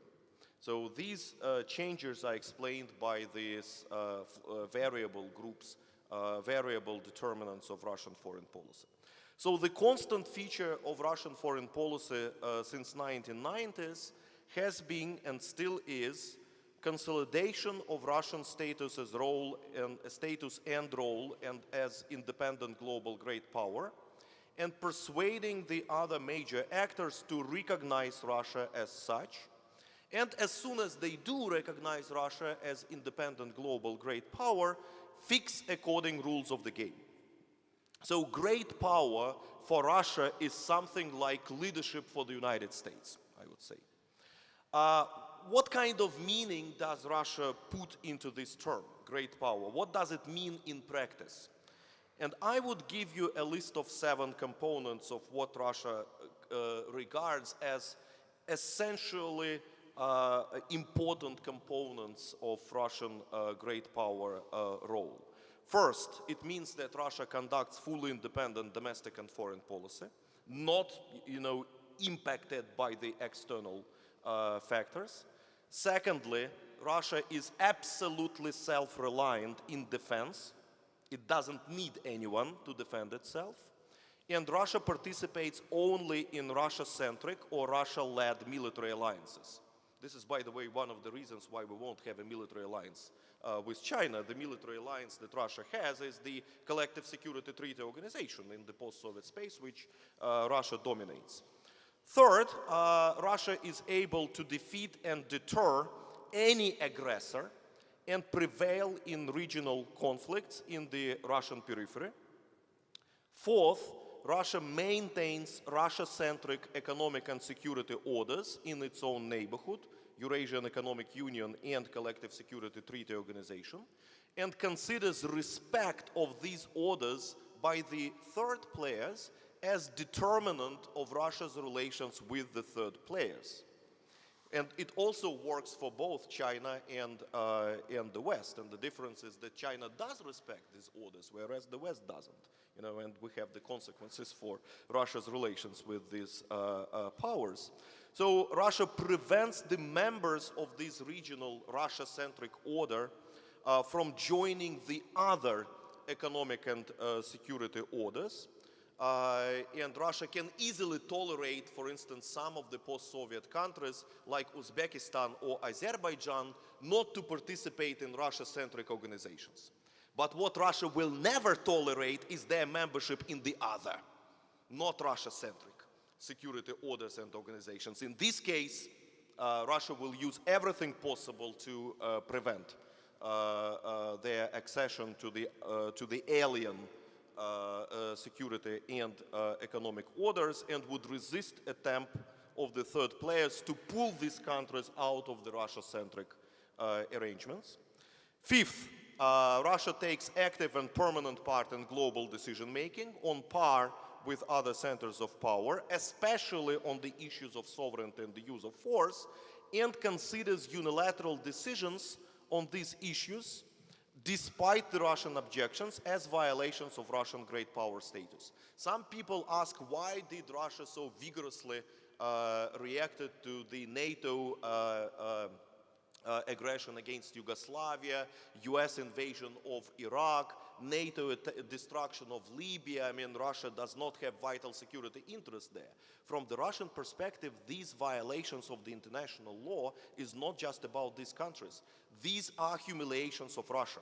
These are attacks against the Russian great power status, because if Russia is sidelined from decision-making over the use of force against those countries, it means that Russia is not regarded as Russia should be regarded, right? Not as the country which should participate in every single decision-making in the world about the use of force and about security, territorial and sovereignty, territorial integrity issues. Sixth component, Russia pursues principles of diplomatic equality and reciprocity with other poles, both Western and non-Western. And finally, seventh, Russia creates and manages international orders, regional and global, together and on par with other centers of power. And these orders should be jointly elaborated, like we do with China in Greater Eurasia, not imposed by either the West or Russia or China or any players. Jointly elaborated, not imposed. So all these features manifest continuity of Russian foreign policy. And from this list, I make a conclusion that the majority of challenges that Russia faces today are political, basically, not military. Militarily, Russia is quite a secure country right now. And today, when you don't need large-scale invasions like in Second World War, Russia is quite a secure country. After military modernization, we are able to prevail in any regional limited conflict, in any of them, either in the Black Sea region or in the Baltic Sea region. If a regional conflict occurs there, we will win, no question about that. And we have nukes to deter a large-scale war. And the purpose of Russian nuclear weapons is not just preventing a nuclear attack against Russia. It is preventing any war against Russia. And believe me, if a large-scale war occurs, Russia will use nuclear weapons. Right? That's a core component of the Russian military strategy. So this is permanent. What is changing, and changing fundamentally, is the external context. And of course, when the world was really West-centric, when the American hegemony seemed unchallenged, and when European Union seemed to be the only center of growth, modernity, and modernization in the Russian neighborhood, Russian foreign policy was West-centric. However, each time when Russia tried to join the West, as one of the leaders, of course, because joining the West as a junior member does not correspond to the permanent features of Russian foreign policy, to the great power role that I described before. So each time when Russia tried to join the West as one of the leaders, it was rejected. And the last rejection, which happened about 15 years ago, coincided with a fundamental shift of how Russia sees the world. And today, Russia does not see the world as West-centric or world-dominated, and that's a fundamental feature of Russian foreign policy strategy. In a post-West world, in a world in which the United States is no longer able to determine the global development and development of key regions, the world in which the Pacific, not the Atlantic, is the centerpiece of world economy and world politics, and a world in which the two major economies by 2050 will be China and India, and the US only the third one. And by 2050, the economy of India alone will be bigger than the economy of the European Union together, right? In this world, there is no need for Russia actually to pursue a West-centric, let alone Europe-centric foreign policy. On the contrary, such policy would result to Russia's marginalization in the global scale. And this predetermined a fundamental shift of Russian strategic thinking, which has already happened by now. Rejection of West-centricism in both positive and negative sense. And start the policy of turn to the East. You know, for Russia to become a recognized, full-fledged player, we need to be in the Pacific. We need to be a recognized great power in the Pacific. This is a matter of survival of Russia as a great power in the 21st century. And the major impediment for implementation of this strategy is, of course, underdeveloped Far East for this Russian territory. And if it remains as such, as it is, it will become a huge liability and even create security risks for Russia in the future. Thus, a fundamental rethinking of Russian strategic thinking is going on. Siberia and the Far East, which historically were regarded as deep periphery, you know, deep rear, the place where political prisoners were sent, including decabrists, which were discussed yesterday. Now it is the new frontier. It is the new center of Russia, not periphery, but a center. This requires, of course, preservation and even deepening strategic partnership with China, but also developing a balanced network of relations in the Pacific. This is really becoming a new constant of Russian foreign policy, which is completely independent of the conjuncture of relations with the West. As for the world's attitude to Russia, and I will finish with that, we see a bifurcated picture. And this determines a bifurcated Russian foreign policy strategy. On the one hand, the world really became multipolar and post-West, and non-Western players, they do recognize Russia as legitimate independent great power and equal co-author of international orders. China conducts equal dialogue with Russia despite vivid asymmetry and does not challenge Russian-centric institutions in Eurasia. There is objective demand on Russian engagement among many non-Western players who conduct increasingly independent foreign policy and try to diversify their systems of relations. In Asia and the Middle East are good examples.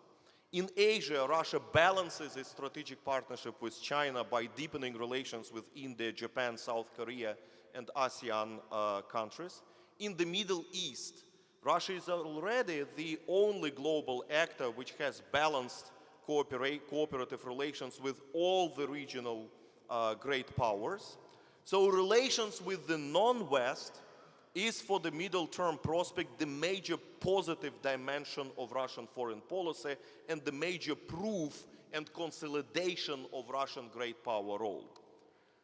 As for the West, on the other hand, the West fails to recognize Russia as legitimate global player, as the leader of the post-Soviet space and co-author of the international order, and consequently, we have confrontational relations, and they unfortunately will remain for the middle-term prospect. As for the concrete priorities of Russian foreign policy strategy, as a result of this bifurcated picture of Russian foreign policy and the external environment that I described, I will probably leave that for the second round. Thank you.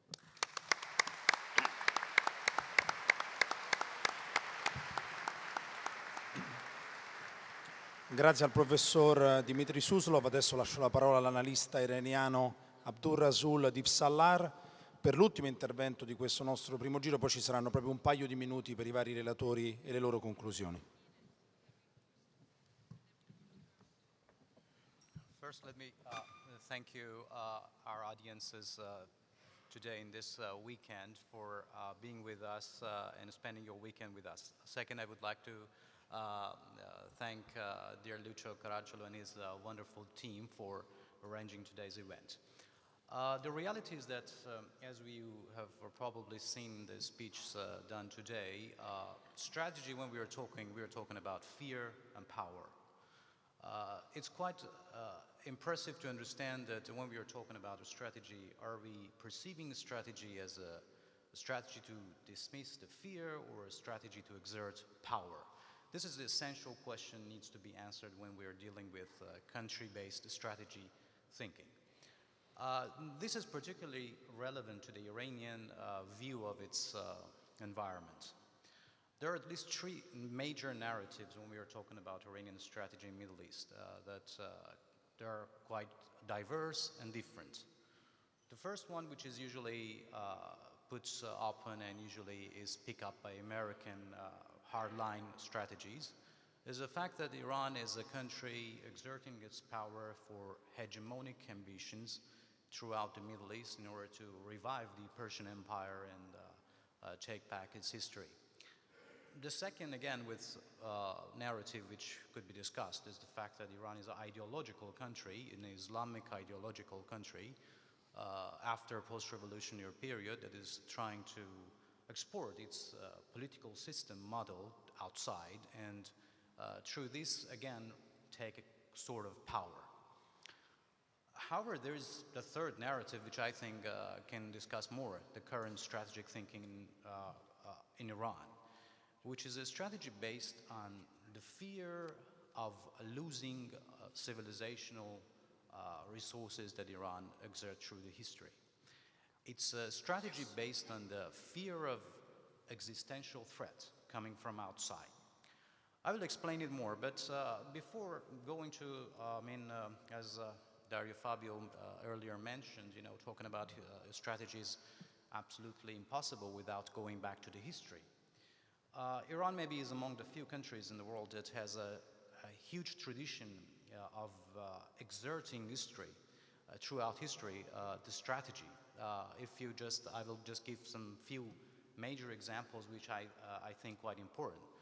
If you just flash back to the 530 before Christ, during the Cyrus the Great, you will realize that how Iranians were able to control the satrapies, to control the huge Persian Empire, by respecting different identities that was defeated by Cyrus the Great, giving the autonomy, and at the same time taking back the military and tax by this sort of federalism that they created.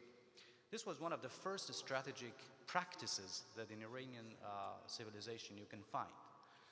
The second example I would like to mention was the fact that how Iranians elites, the political elites and the religious elite, reacted to the invasion of Iran by Arab Muslim countries when Islam was in the period of expansion.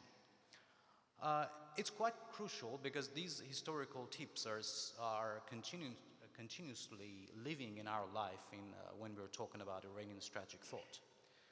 What the Iranians were done was quite impressive in a format that they kept their language, they kept their culture by supporting the political fragments inside the Islamic, at that time, Islamic groups, which were Shiites. So what Iranians were done actually was putting their own traditions and culture and way of thinking into a new part of the opposition groups in Islamic thought at that time, which is now called Shiite.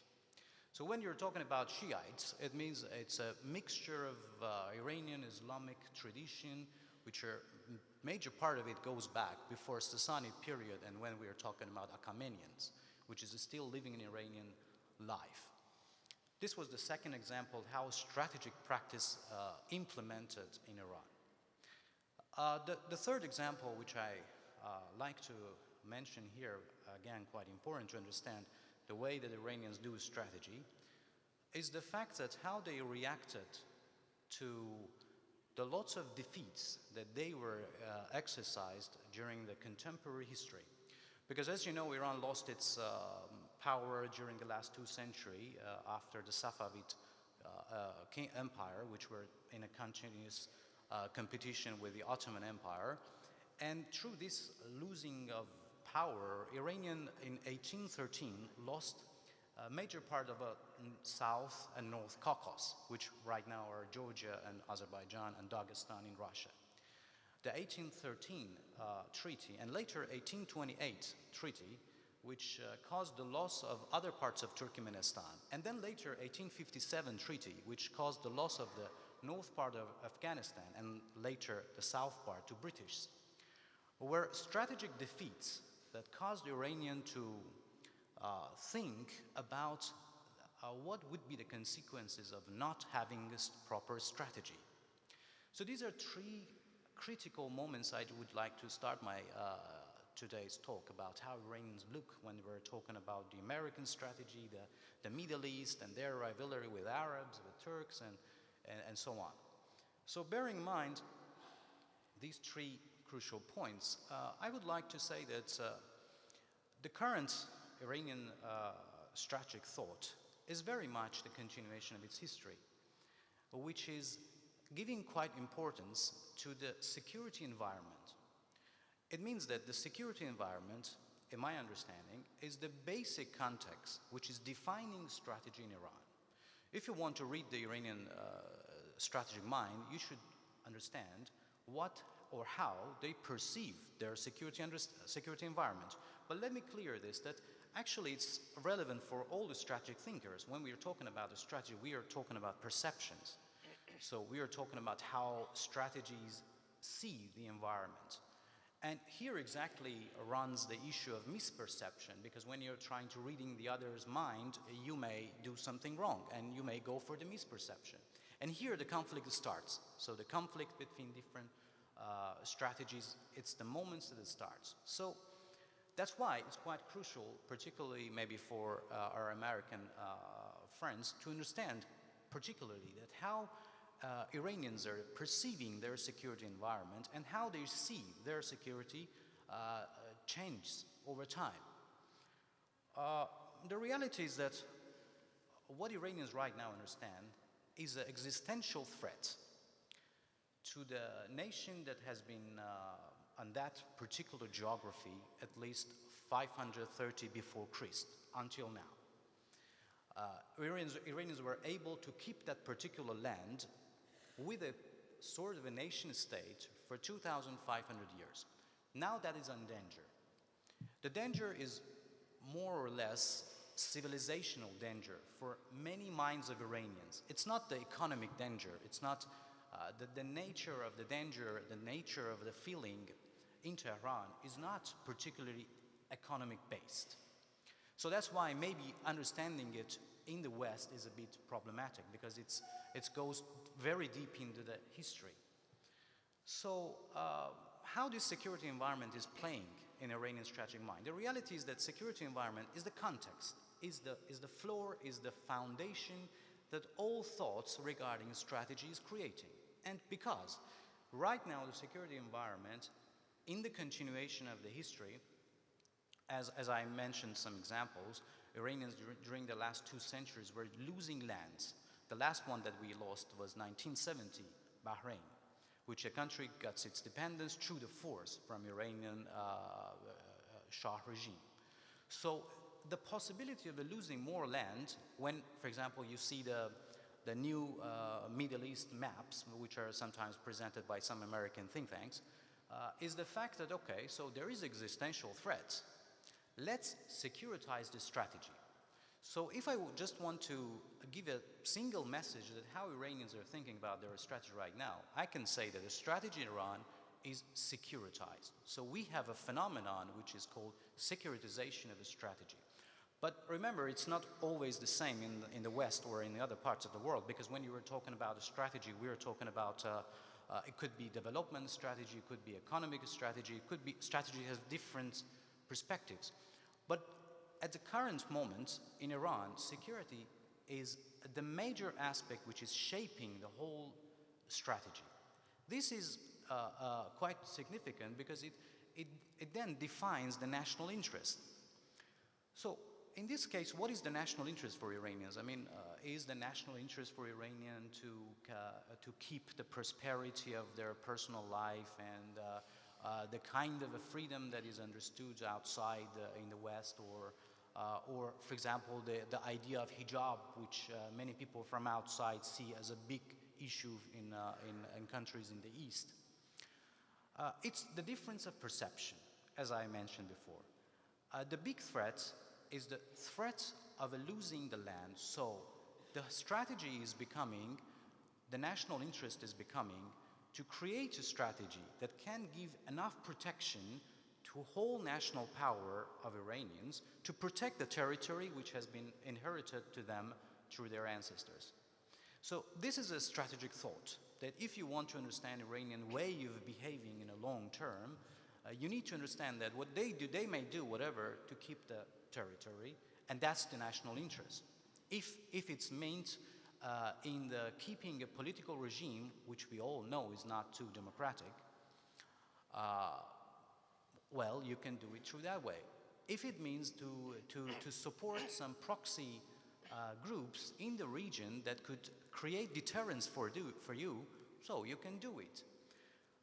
My point is that, of course, the securitization of the strategy is part of the Iranian bigger mind, but this context of security, it has some pillars. I mean, the way that the Iranians thinks is at least depends on, I can say, 4 major other pillars, which are interacting with each other in this context and creating the final strategy that Iran behaves with, which you can see it in the regional military doctrine that Iran adopts these days, which you can see the Iranian military presence in Syria, Iranian military possibly involvement in Yemen or other places around the Middle East, in Lebanon and others, or Iranian missile program.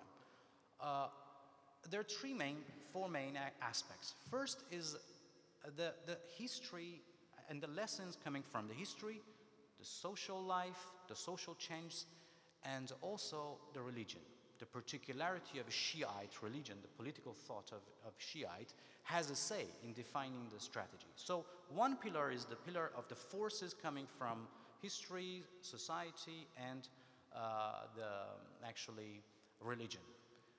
The next actually pillar is something which I define it as a competing interest between groups. So any country is divided in the format of its political elites.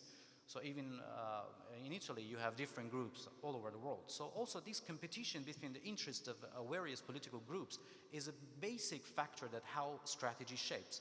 So the stakeholders and the players are one of the aspects of the strategy, which is a huge element in defining Iranian strategy thinking. The third is what exactly, another point quite crucial, which is not usually seen in the West, I mean, by Western analysts, is the Iranian understanding of their strategic limits.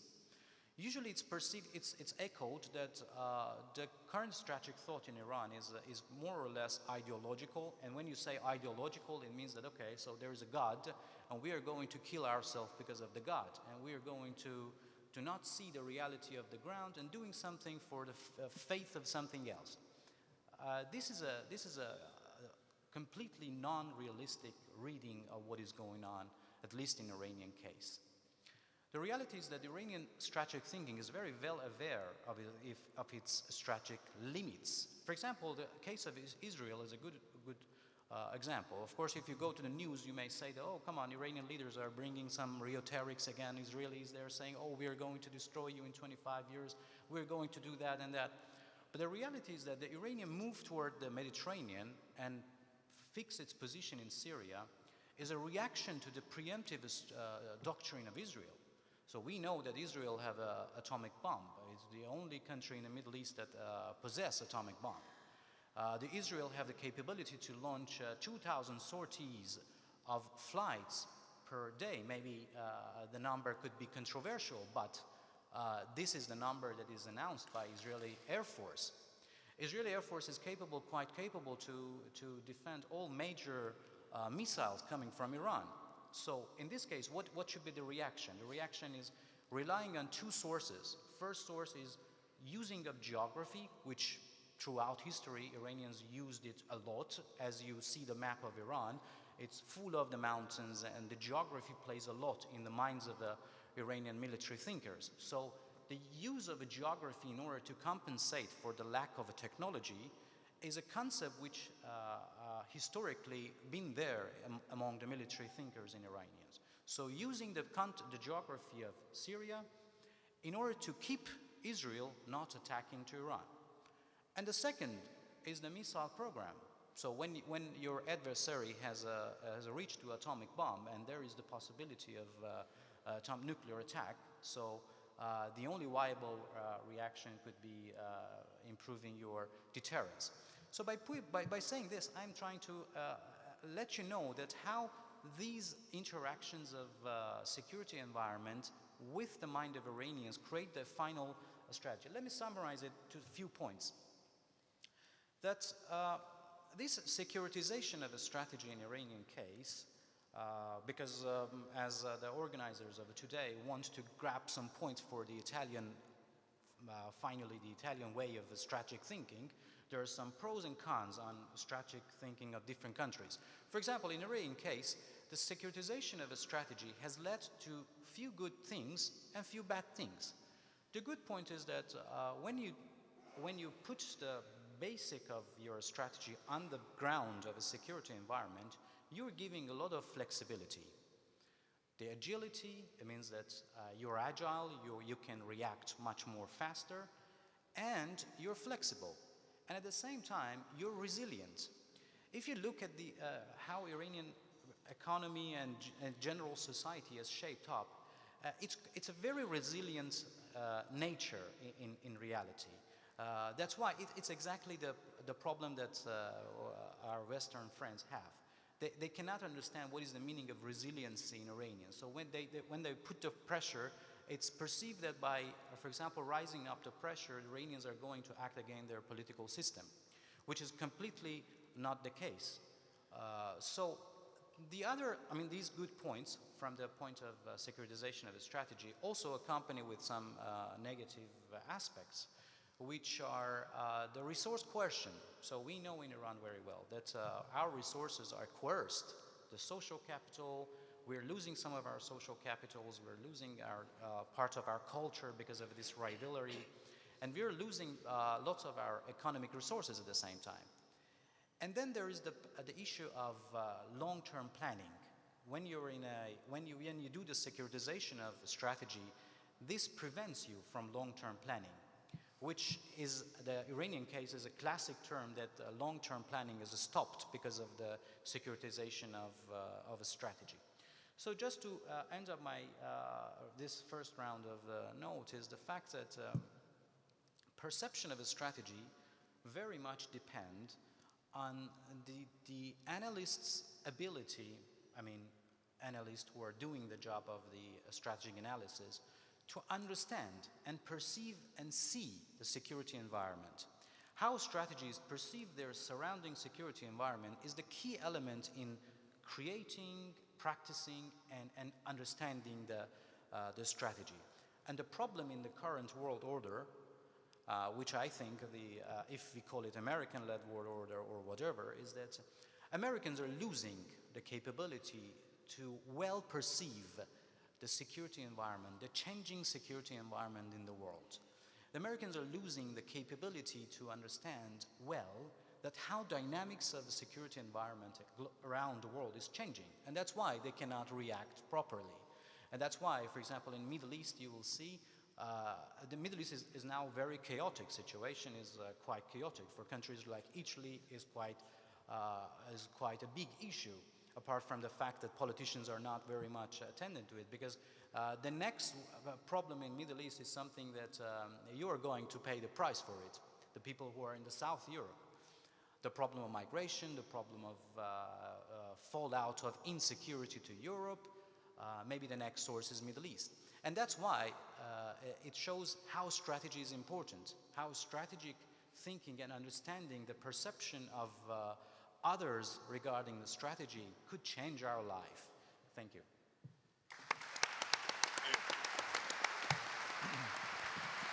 Grazie mille, mi è stato chiesto dai relatori di avere un paio di minuti a testa al massimo per commentare quanto hanno detto gli altri. Cominciamo da Jacob Shapiro, 2 minuti.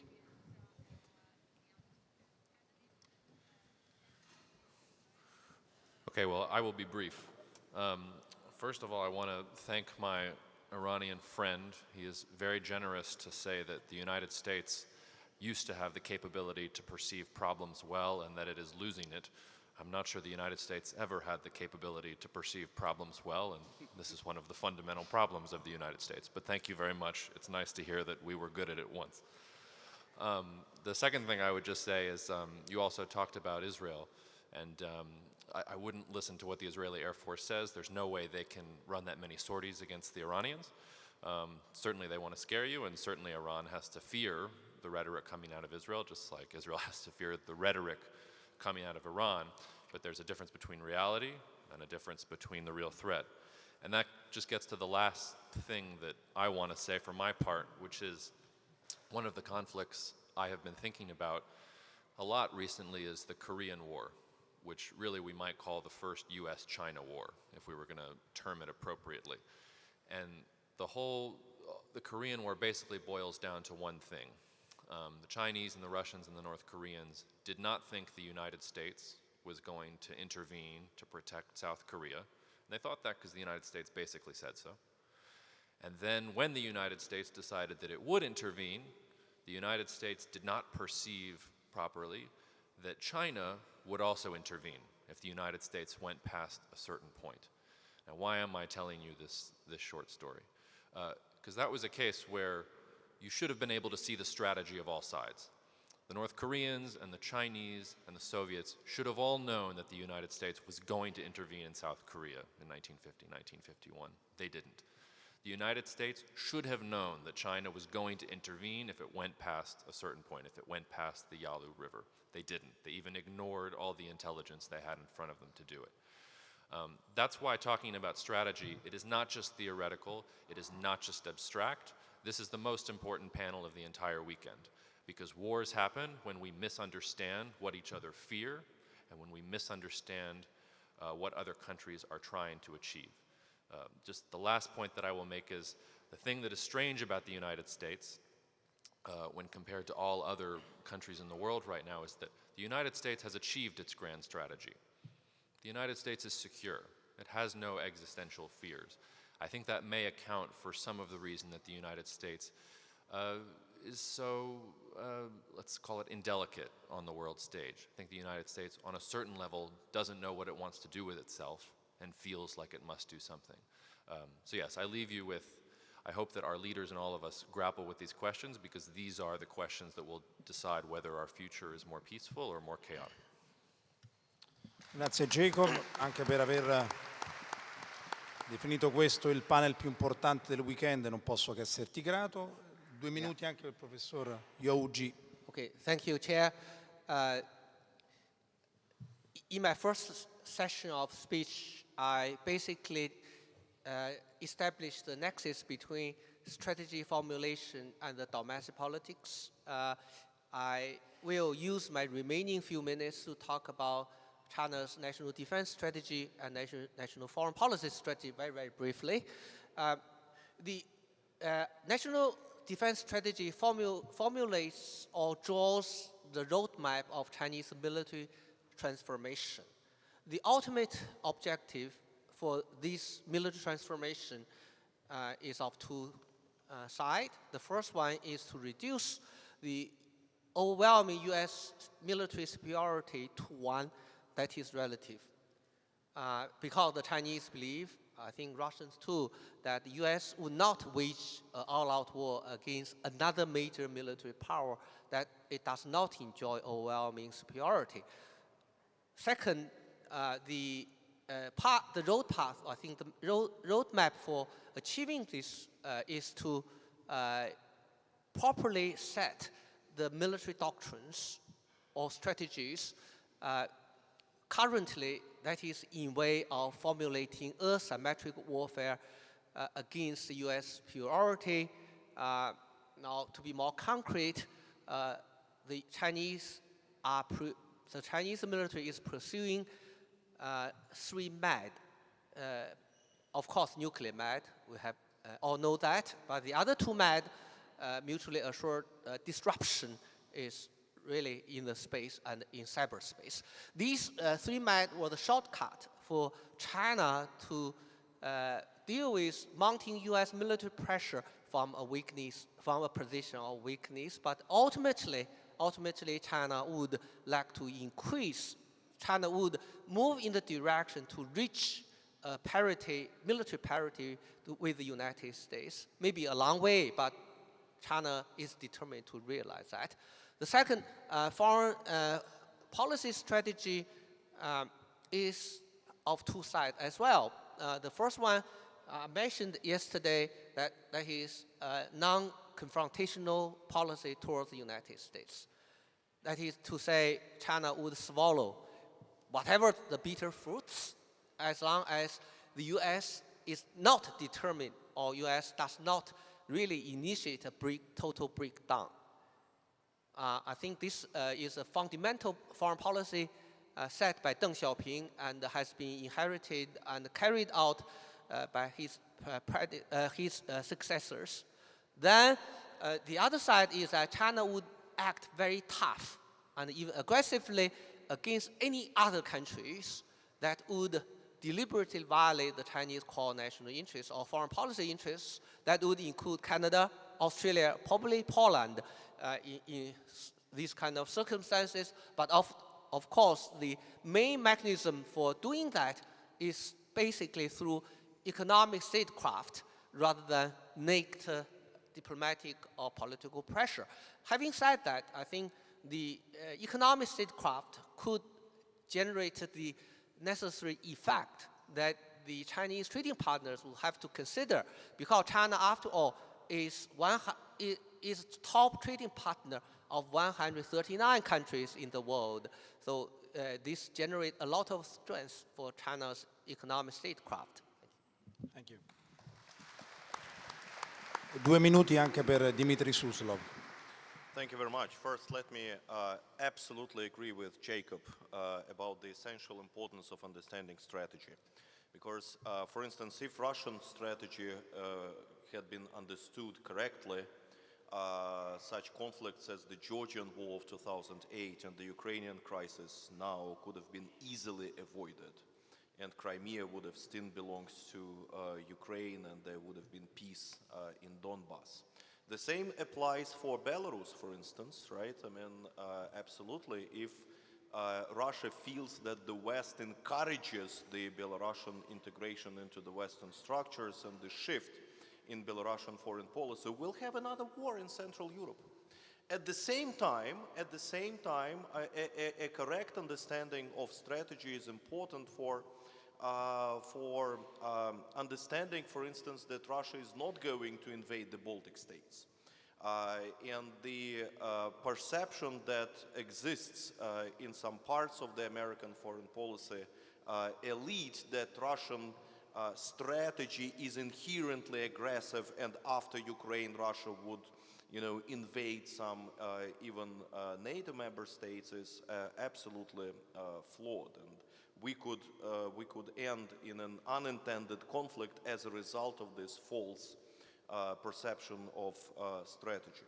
Secondly, I completely understand the Chinese position about non-confrontation with the United States. It's absolutely correct and logical from the Chinese perception. However, from our perspective, China is already in the confrontation with the US, because the American policy towards China will becoming even more systemically confrontational. And you see even, one would say awkward, but still a deliberate, deliberate integration of confrontational elements into the American policy towards China, such as the accusations of the Chinese meddling into American elections and so on and so forth. After all, the core dispute between the US and China is not about trade balance. It is about the model of Chinese development, which the Americans want to change, and of course the Chinese won't. And they are already in the beginning of arms race in the Pacific, and of course the US pull out from the INF Treaty is much more about China than it is about Russia, and so on and so forth. And finally, about the outlook of Russian strategy. I think that Russian strategy, foreign policy strategy, will remain bifurcated in the observable future in the next, I would say, 6, maybe up to 10 years. And this bifurcation will be the following. We will have a very difficult management of confrontation with the United States and management of more nuanced but still troublesome relations with the Europeans, up until these countries, up until these players actually recognize Russia as a legitimate global great power, as I described before, which they currently don't want to do this. And at the same time, Russia will pursue a more positive-oriented and diversified policies towards the non-West in East Asia, in the Pacific on the one hand, and in the Middle East on the other hand, focused on basically 2 major objectives. One, development of the Siberian Far East. This requires preservation of partnership with China, even deepening partnership with China. When people talk about that Russia should be afraid of China, that Russia should build a wall or whatever on the Chinese borders, they completely misunderstand that this policy dooms Russia for a disaster. This policy would doom Russia for just, a collapse of the state, because it would not allow us to develop the Siberia and the Far East. The only way for us to develop Siberia and Far East is through integration into the Pacific, including with China, not through distancing ourselves from those players. So we are interested in deepening our relations with China. We are interested in deepening a broader network of partnerships with the other East Asian and South Asian countries, India. We are interested in further implementing of the turn to the East and development of the Greater Eurasia. And secondly, our relations with Asian countries and with the Middle Eastern countries, which is so far the major success of Russian foreign policy, is crucial for consolidation of the Russian great power role and status. Thank you. Grazie Dmitry. Da ultimo 2 minuti anche per Abdolrasool Divsallar. Thank you. Let me do a very quick flashback to what I said before. Strategy deals with fear or power. It's crucial for us to understand that right now the global order is based on strategy of fear or a strategy of power. Just a quick look at our panel today reveals that Russia feels threatened, China feels threatened, Iran feels threatened. Italy also feels threatened by migrants. It's the only case that is not probably feared is our Americans, which I think is not quite unrealistic, because they should also be feared. This sends us a very big message. We were not successful in creating a right global order that brings us security as what we wanted. So it seems that we are again in the same position that Hobbesian political philosophers were talking, the war of everyone with everyone, and the ruling of a fear among us as strategists. And this is quite dangerous. If you just take a look at the map and see the hotspots around the world, I want to say that unfortunately our problem today is not the poverty, because the poverty is the major cause of it is the insecurity. If you just look at the Africa and the round of migrants from Africa and also from Syria and in Iraq, even the rise of ISIS, we will see that all roots in more or less a kind of a security problem that we were not able, the strategists were not able to solve and give good suggestions to their governments. So I think still, unfortunately, the biggest challenge that we are in the world facing with is the problem of insecurity that all of us in some sort feel. And it's time that we help our governments, and we people need to ask our governments to give real solutions apart from the political ideologies that each are pursuing, to give a right answer that how they want to create a better world in which that all the strategies would be based on power, not on the fear. Because when you put the strategy based on the fear, the possibility of aggressive reactions will increase. Thank you. Grazie Abdolrasool. Ci lasciamo con un brevissimo episodio che vi dà l'idea di quanto poi sia fondamentale la strategia ed anche quanto sia grave il compito di chi se ne occupa, perché poi si finisce nell'intimità della propria nazione e delle altre. C'è questo straordinario episodio che si legge in Guerra e Pace di Tolstoi durante la battaglia di Borodino. Siamo nel 1812, a circa 100 km da Mosca. L'esercito napoleonico ha invaso l'impero.